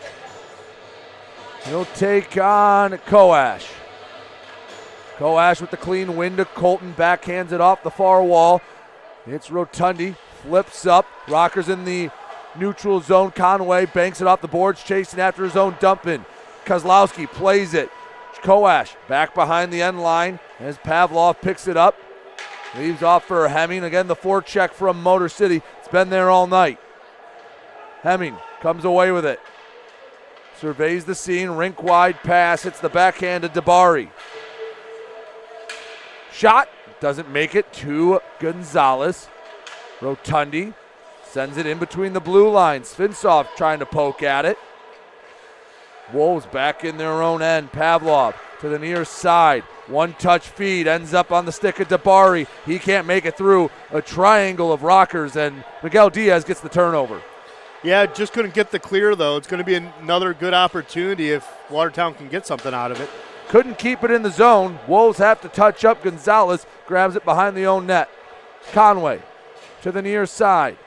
Miguel Diaz puts on the brakes, surveys the scene, feeds up to Sneath. Dumps in deep. Gullo watches it go to the far side as Miguel Diaz couldn't get a lot on the puck. Sent it into the corner. Gullo goes into the dirty area, comes away with it, ran into the official, but the Rockers keep possession. Gullo back behind the net. Pressured by the Wolves. Back behind once again, Lane King. Checks out the surroundings. Lost the handle on it, and Watertown looked like they were going to go the other way. Miguel Diaz stepped in front of a pass. Yeah, Miguel Diaz just playing good spacing, playing the center line like he can, and created at least a breakup temporarily for Motor City. 15:08 to go, third period. 4-2 Rockers on top, but Watertown netted the last goal. Pass goes errant into the corner, back behind Gonzalez at the point. Shot didn't get a lot of it. Oh, Vanderweel saw it at his feet. It would have been a 2-on-1 the other way. As it stands, Watertown keeps it in the zone just for the moment. Wynn chases after it. Won't beat Sergey for the icing, and that'll take us to our first time out of the period. Rockers lead it 4-2. Let's take a look at the shots and the scores around the Fed. Yeah, well, shots right now favoring Watertown 5-2, favoring Motor City, though, overall 32-29. 4-2 game here. Of course, Garrick Lindbergh getting the latest goal, Michael Mercurio getting the assist. Again, that was 20 seconds into the period here. Outside of that, Black Bears just doing what Black Bears do. They have finished the game. It is a 5-3 final thanks to 4 unanswered goals. Daniel Stone getting an empty net goal in the third period. So there you go. There's that final. And then, wow, Port Huron came alive. My goodness, checking out McMorran Place. It is 6-1, 6 unanswered goals for the Prowlers. So a lot of scoring there. It's now a 4-3 game in favor of Columbus over Carolina. They are also in the third period.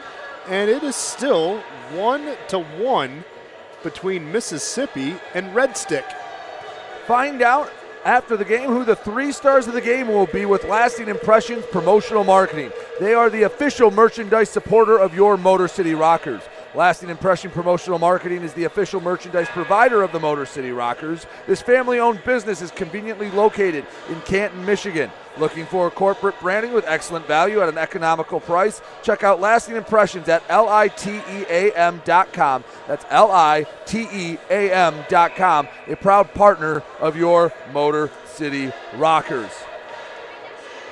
Just over 5 minutes into the third period, Watertown chasing 2. Motor City can clinch a playoff berth this weekend. Shot was kicked away by Gonzalez. Giuliano, feed up to Vanderweel, the captain, into the offensive zone, right wing circle, backhand, and it's wide of the net. Didn't have a good angle to shoot on, and Kozlowski covered up whatever he did have. Yeah, and if he passes the puck to TJ Delaney, it's likely going to be broken up anyways. Like the decision to throw the backhand, see if you can beat the goaltender. Graspy, dumping, was knocked out of the air by Colton. Wolves recover with it. Rink wide feed, hits off the stick of Mercurio. Vanderweel chases after it. Back behind the net, Vanderweel skates it out. Giuliano to Colton at his own blue line.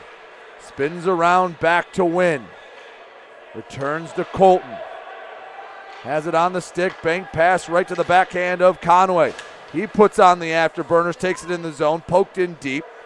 Sergeev picks it up, loses it. Along the near side. Watertown sends it into the middle. Just try to get it out of harm's way, and Graspy got it into the Rockers zone. Motor City picks it up. Up to the far side, Conway. Right wing circle. Sauces across. It's sticked into the corner by Kozlowski. In the corner. Puck along the near boards. Purple and a gray jersey battling for it. Kept it in the zone. Miguel Diaz, left wing circle. Spins around. Still has the puck. Far side. Milam, slap shot. Left it low. No one was there to pick it up on the rebound. No, Watertown did a good job shielding Motor City finally from the middle and was able to get the clear there. But, yeah, I mean, Milam had a good look. Again, it's one of those push passes and just couldn't bury it. Gullo, right wing circle shot, misses in front of the crease, hits off the near boards. Puck bouncing around, looking for it. Sneath shovels in deep in his own zone. Feed up, finds Tomasi, left side, shot hits the glove. Tomasi swings at it. There's a scramble out in front, and the puck bounced up again. The official lost sight of it. And the Rockers get a whistle. That'll help them out a bit. Well, Ricky had it for a moment, then flicked the puck out. It popped up well after the whistle. So, again, no harm, no foul. Just, again, don't like the goaltender in a precarious position.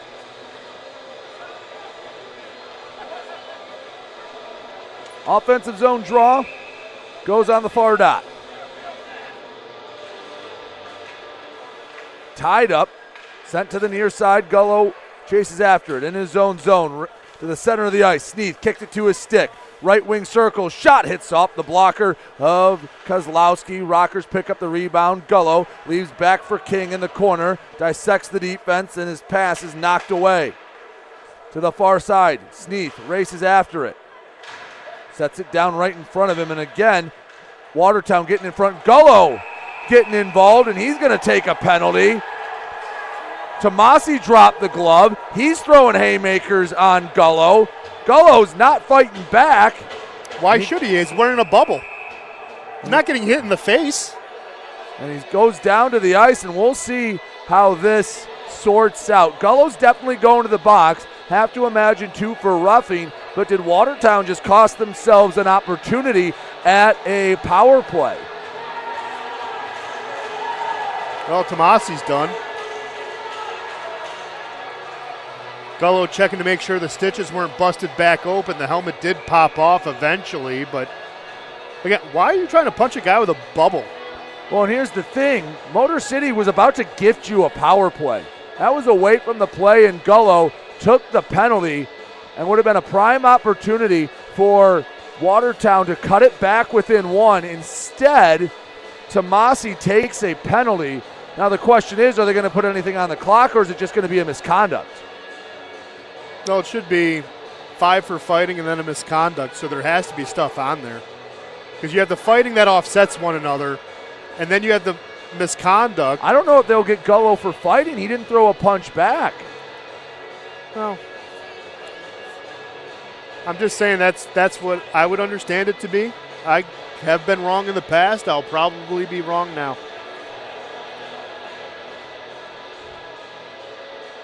Lane King talking with Sergeev. And let's see what they come up with. Gullo's the only one in the box right now, but the visitor penalty box is open. Well, they pointed to Motor City. I think they're going to get the power play out of it too. Wow, that's a bit surprising. They're going to get Tomasi as a misconduct for being the third man in. No penalty goes up. So Gullo will go on the board, and it will be a power play, I believe, or are they only giving a misconduct to Gullo? Because Motor City has 5 guys out there. Oh, no, it's going to be 5-on-5. Who? I'm going to be honest. I'm not sure how you come to that conclusion. I mean, I'm not going to complain, but Gullo was about to pick up the initial penalty when he had a Wolf player's head pinned against the glass that necessitated the first whistle. The reason why Tomasi came in. Well, again, I've been wrong plenty of times. I don't know hockey, Brady. Save by Gonzalez. He'll freeze it. That is a... it's definitely curious, though, right? Yeah, because if all I'm joking Watertown, aside, I'm asking what happened to the first whistle, because either then it's 2 fights for Gullo or there was an initial penalty. And, yeah, I'm going to be so they get Tomasi for a fighting with Gullo. And, yeah, I don't know where that initial whistle went. No. Hey, as a rocker, I'm not going to complain. Shot just misses as Leeson pushes the goal off the moorings. But I think Gullo may have got away with one. But, again, not going to complain as we're approaching the midway point of the third period and the Rockers have a 2-goal lead. Well, with Tomasi being the third guy in, why not? Wipes it out, even though it doesn't. But we'll just say it does. King in his own zone. Feed up to the near side, Sneath. Takes it over the blue line. Puts on the brakes, right side. Colton can't settle it down into the corner. Pass taken away by Graspy. In his own zone, long stretch pass, 2-line feed to Leeson. He's pushed off the puck by Wells. He was looking to send it to someone in the middle, but there wasn't a Wolf to give it to. King on the far side. Banks it off his own wall. Wells spins it around. Sneath takes it over the red line. Dumps in deep, and Svinsov chases after it. Feed out to the left side. Went to Black. Couple of purple jerseys come to keep it in the zone. Straight away. Wells, shot, saved. We'll get a whistle and a freeze from Kozlowski. Still 4-2 Motor City. Again, Rockers can clinch a postseason berth with a pair of regulation wins on Friday and Saturday. If they leave a point or 2 on the table, let's say they get an overtime win either tonight or tomorrow, only get 5, 1 point Sunday would get them to the magic number of 12.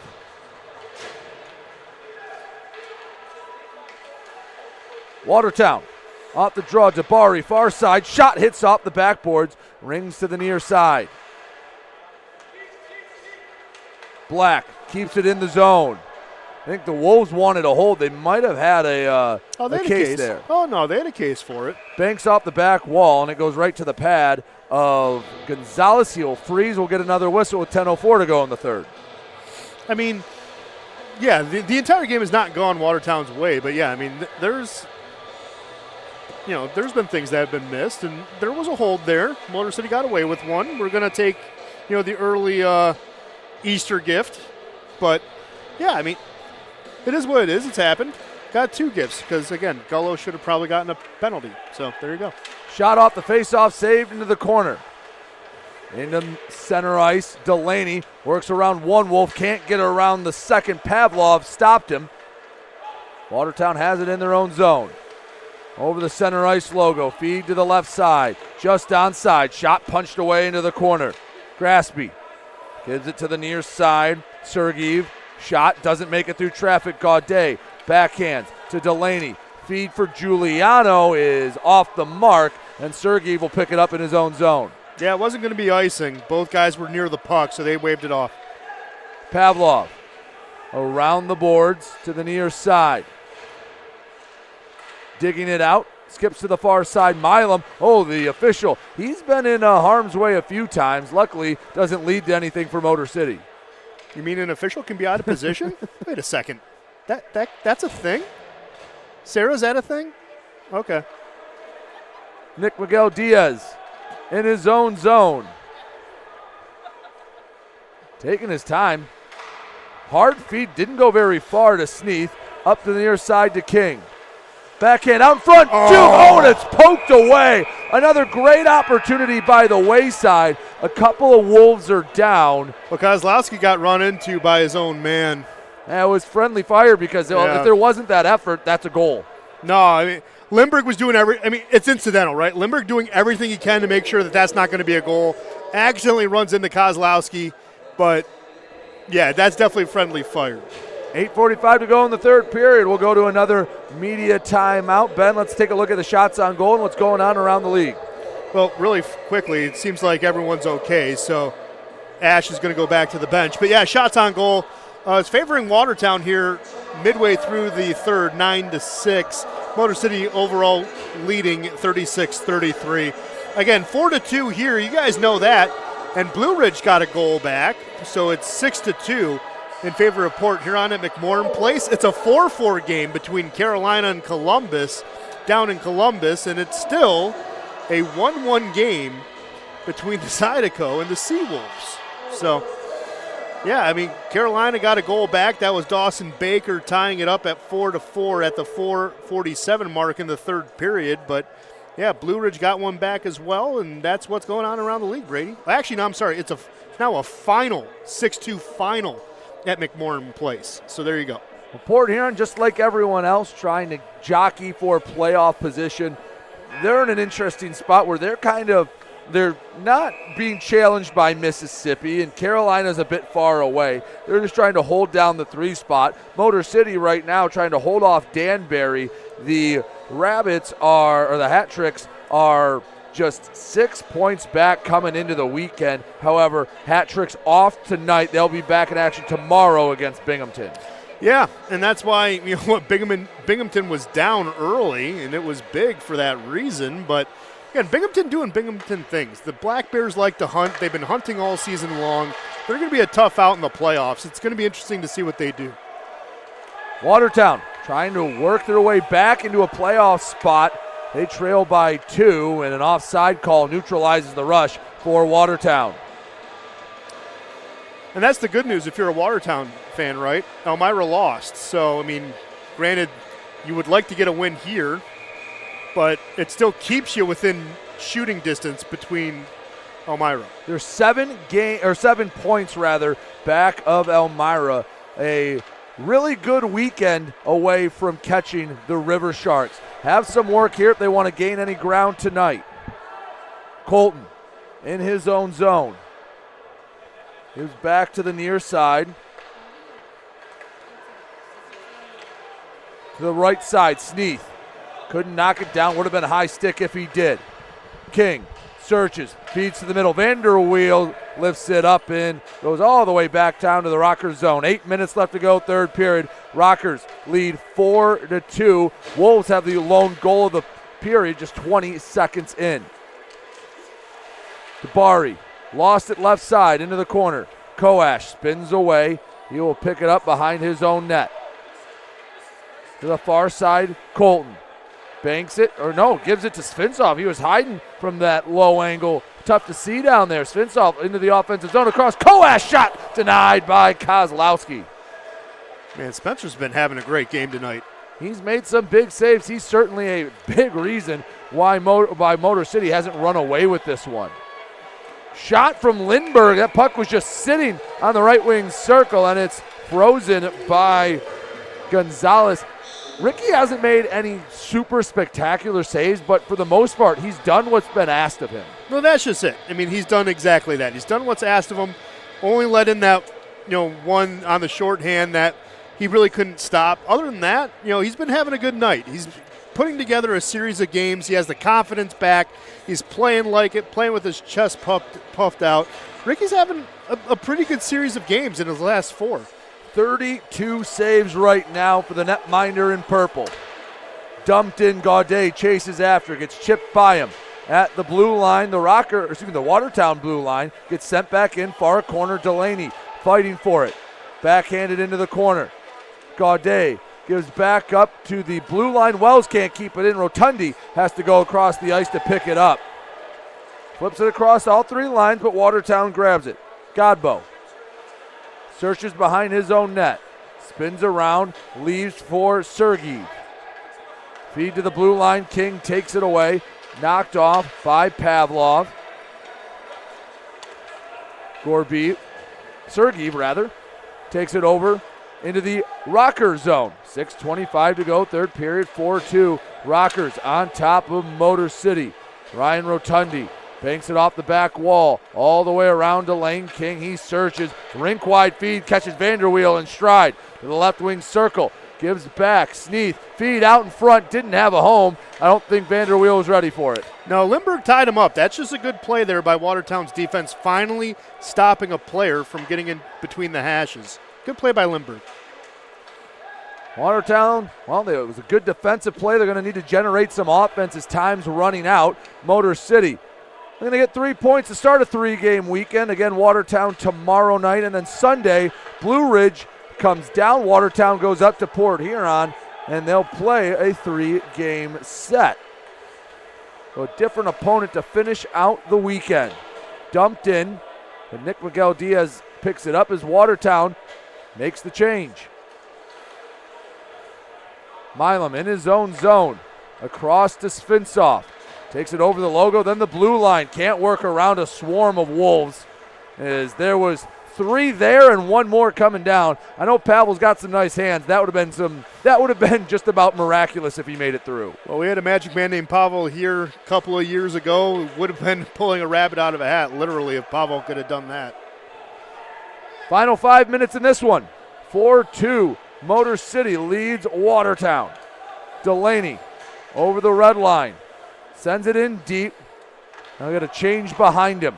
Far side, Colton steps in front of the pass to Gaudet, to Giuliano. Offensive zone, no one in front of him. Right wing circle, shot. Rebound out in front, no one there to take a second whack at it. And Watertown looking for the breakout. Starting to see let's see how aggressive Charlie Pence Jr. is. If the new age outlook, pull that goalie earlier, give yourself extended time up a man. Now, they haven't been aggressive all game. I'm not going to say that, there wouldn't be a time for it. There would be a time for it within the next minute or so. See if you can pull back within 1. But they've also not put themselves in an opportunity where they could do something like that either. Giuliano dumps in deep. You're right, Ben. The play's been in the Watertown end thanks to forechecking like that from Lane King. Rink-wide pass just a bit too far out for Colton. Would have had an odd man opportunity had it gotten to his stick. That's a hand pass that got away. Vanderweel across to Sneath. Just keeps it in deep. The clock, the friend of Motor City. Vanderweel, right wing circle, centers, drops. Rotundi walks up, shot, and it rings the post. Oh! Could have had the dagger. Rotundi looking for number 2 on the year. Sneath's shot gets elevated up into the netting. And with 3:27 to go in the third, we'll take our third and final media timeout. Yeah, well, Brady's shots are still favoring Watertown, 10-8. Motor City now has a 4-shot lead overall, 38 34. Again, final out in First Arena. Binghamton 5, Elmira 3. Final at McMorran Place 6-2. Port Huron over Blue Ridge. Still a 4-4 game between Carolina and Columbus, and it's still a 1-1 game between Baton Rouge and Mississippi. Tomorrow, March 9th, Metro Detroit Chevy dealers will be presenting the annual Michigan Warriors versus Red Wing alumni hockey game right here at Big Boy Arena. Just an $18 ticket will get you into both the Warriors versus Red Wing alumni game and the Rockers versus Wolves game later that night. To inquire about tickets, visit MichiganWarriorsHockey.org or contact Connor Jakacki at connor@rockershockey.com to learn more. You can also stay up to date with the latest with the Motor City Rockers with the Rockers newsletter. To get it, make sure you follow us on social media. There you can also find the podcast we talked about in the intermission with Corbin Simons, the Backstage Pass. Watch it on YouTube, listen on Spotify, or all your favorite podcast locations. Latest episode out today. It comes out every Friday. Make sure to tune in. Corbin does an excellent job with it. Yes, he does. It's fun. Him and Parker have a good time. They have good rapport. Some would say they have better rapport than you and I, Brady, but I think that's a lie. They are a natural duo. No, they're good. I appreciate it. Every time it's a good listen. 3:27 to go in the third. Watertown needs to find some chemistry here in the final few minutes. Gonna have to take risks like that. Long pass off the mark. Icing goes back to the Watertown end.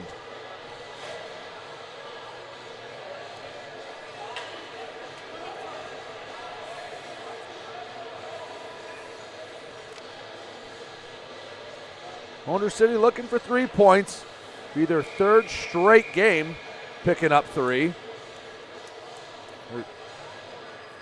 Should we tell people the big news, or should we wait until tomorrow? I mean, you go ahead, Ben. No, we can wait until tomorrow. All right, we'll wait till tomorrow. We're going to leave people hanging. Are you going to go to the Michigan Warrior game tomorrow? We'll see. I'm going to be here. All right. I mean, again, just an $18 ticket gets you into both. So you get a lot of hockey for not a lot of money. I'm going to spend $9 because I'll get into one. I'll put it right. that way. If I spend 18, I'd be a full, but now it's a 6-on-5. Yes, the netminder out, Spencer Kozlowski at the bench for Watertown. 2:45 to go. Watertown needs 2. Rotundi chopped at it along the near board, slides to neutral ice. And again, the clock, the ally of Motor City right now. Well, again, Watertown has not gotten to the plus side of the 100 feet of ice just yet. So Mercurio dumps it in, hops over the stick of Gonzalez. Far side, Leeson, pinned to the boards. Giuliano comes, pokes it up and over the blue line. Again, that'll kill just a few extra seconds as 6 Wolves have to touch up. 2:15 to go in the third. Delaney nearly forced the turnover. Lord up the near side. Gets it to the middle. Leeson knocked it back into center ice.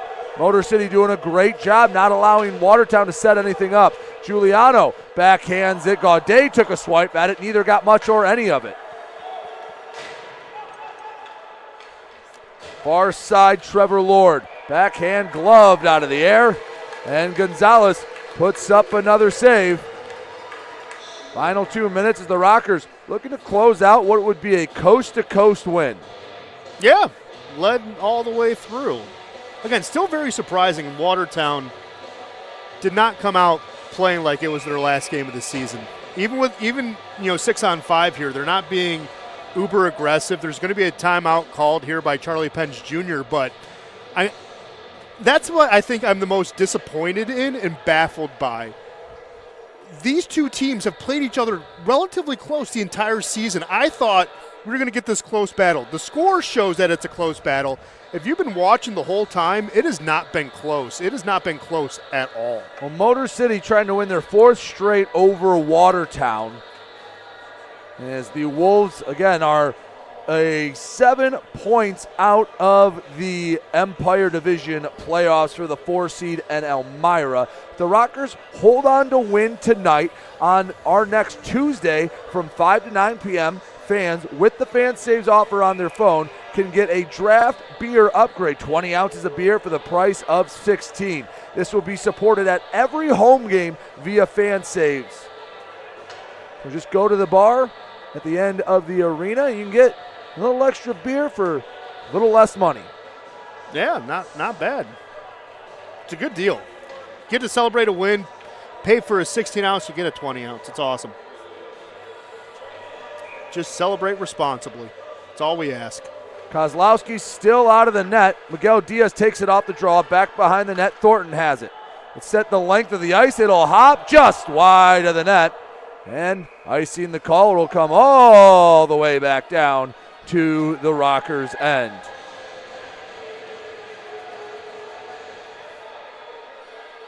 I mean, at this point, just keep firing. Who cares? Now with 97 seconds left, a 2-goal lead, you can be a little more liberal with your shots on net. Watertown were to net one, you might have to tighten it up a bit. Quick shot Ricky. at Gonzalez. Hang on. Okay. I was going to say, I thought Ricky had it in his trapper because he used his trapper to grab the post. If he does that, that's a goal because the puck crosses the line. That was a very quick shot off the draw. Wow. That's why I wasn't sure if he had it in his trapper. If he did, that's a goal.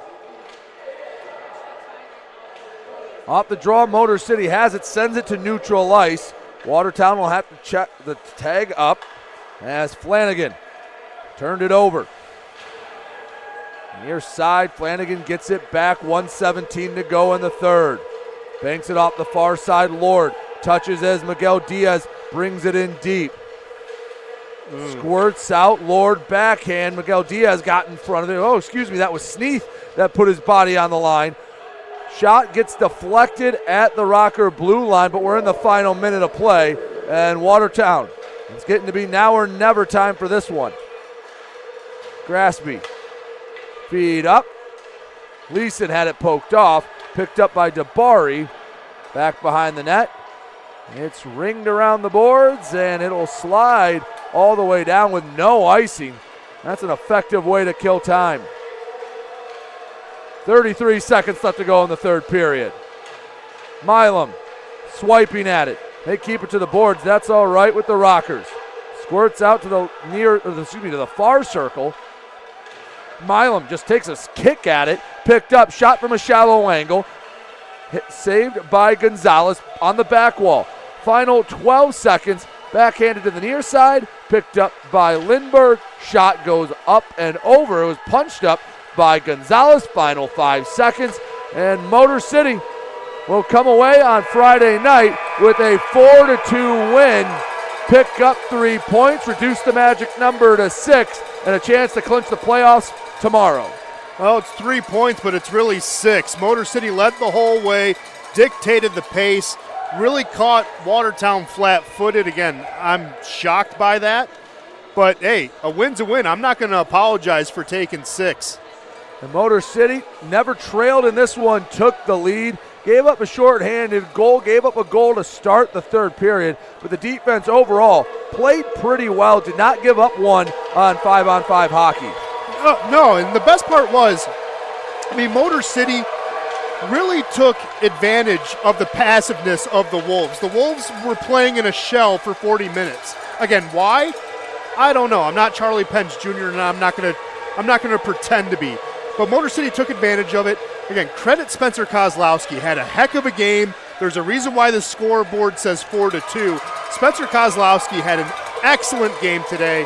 It's just Motor City, did what they had to do. Got power play goals, got goals when they needed to, and finished them off. Kozlowski sure had a heck of an effort, just wasn't enough. TJ Sneath netted the opener. Josh Colton made it 2-0. Then Tate Leeson got one back, the shorthanded goal we mentioned earlier. But then Danny Vanderweel, Declan Conway got back-to-back goals. Watertown would get one back with Lindbergh, but that was it for the Wolves. And again, Motor City comes away with a big 3 points as it's time for the 3 stars of the game. As always, brought to you by Lasting Impressions Promotional Marketing. A slew of players that stepped up for the Rockers tonight. But Ben, the 3 stars of the game. Well, I got overruled. I can tell you that. My 3rd star of the game is actually going to go to Michael Mercutio, but officially it will go to Ricky Gonzalez, who made an incredible night himself. 35 saves, only let in 2 goals. Heck of a night for Ricardo. Second star of the night, Danny Vanderweel got a goal, so he's going to get the second star of the night. And then Declan Conway, goal and an assist, played well all night. He's your top star, but I was overridden on the third star, but it's okay. Ricky played well. He deserved it. Ricky with a heck of an effort for Motor City. He picks up the win, and Motor City inches closer to a playoff berth. Thank you so much for joining us tonight. Again, your Rockers win 4-2 over the Watertown Wolves. They'll be back in action tomorrow night. Puck drop at 6:05. But if you want to come down early, we have the Red Wing Alumni versus Michigan Warrior game that precedes it. That'll do it for us here at Big Boy Arena. For my partner, Ben Zalagi, I've been Brady Beaton. Thank you so much for watching Rockers hockey. They get the 4-2 win. We'll see you tomorrow night. Rock on, everyone. See you tomorrow.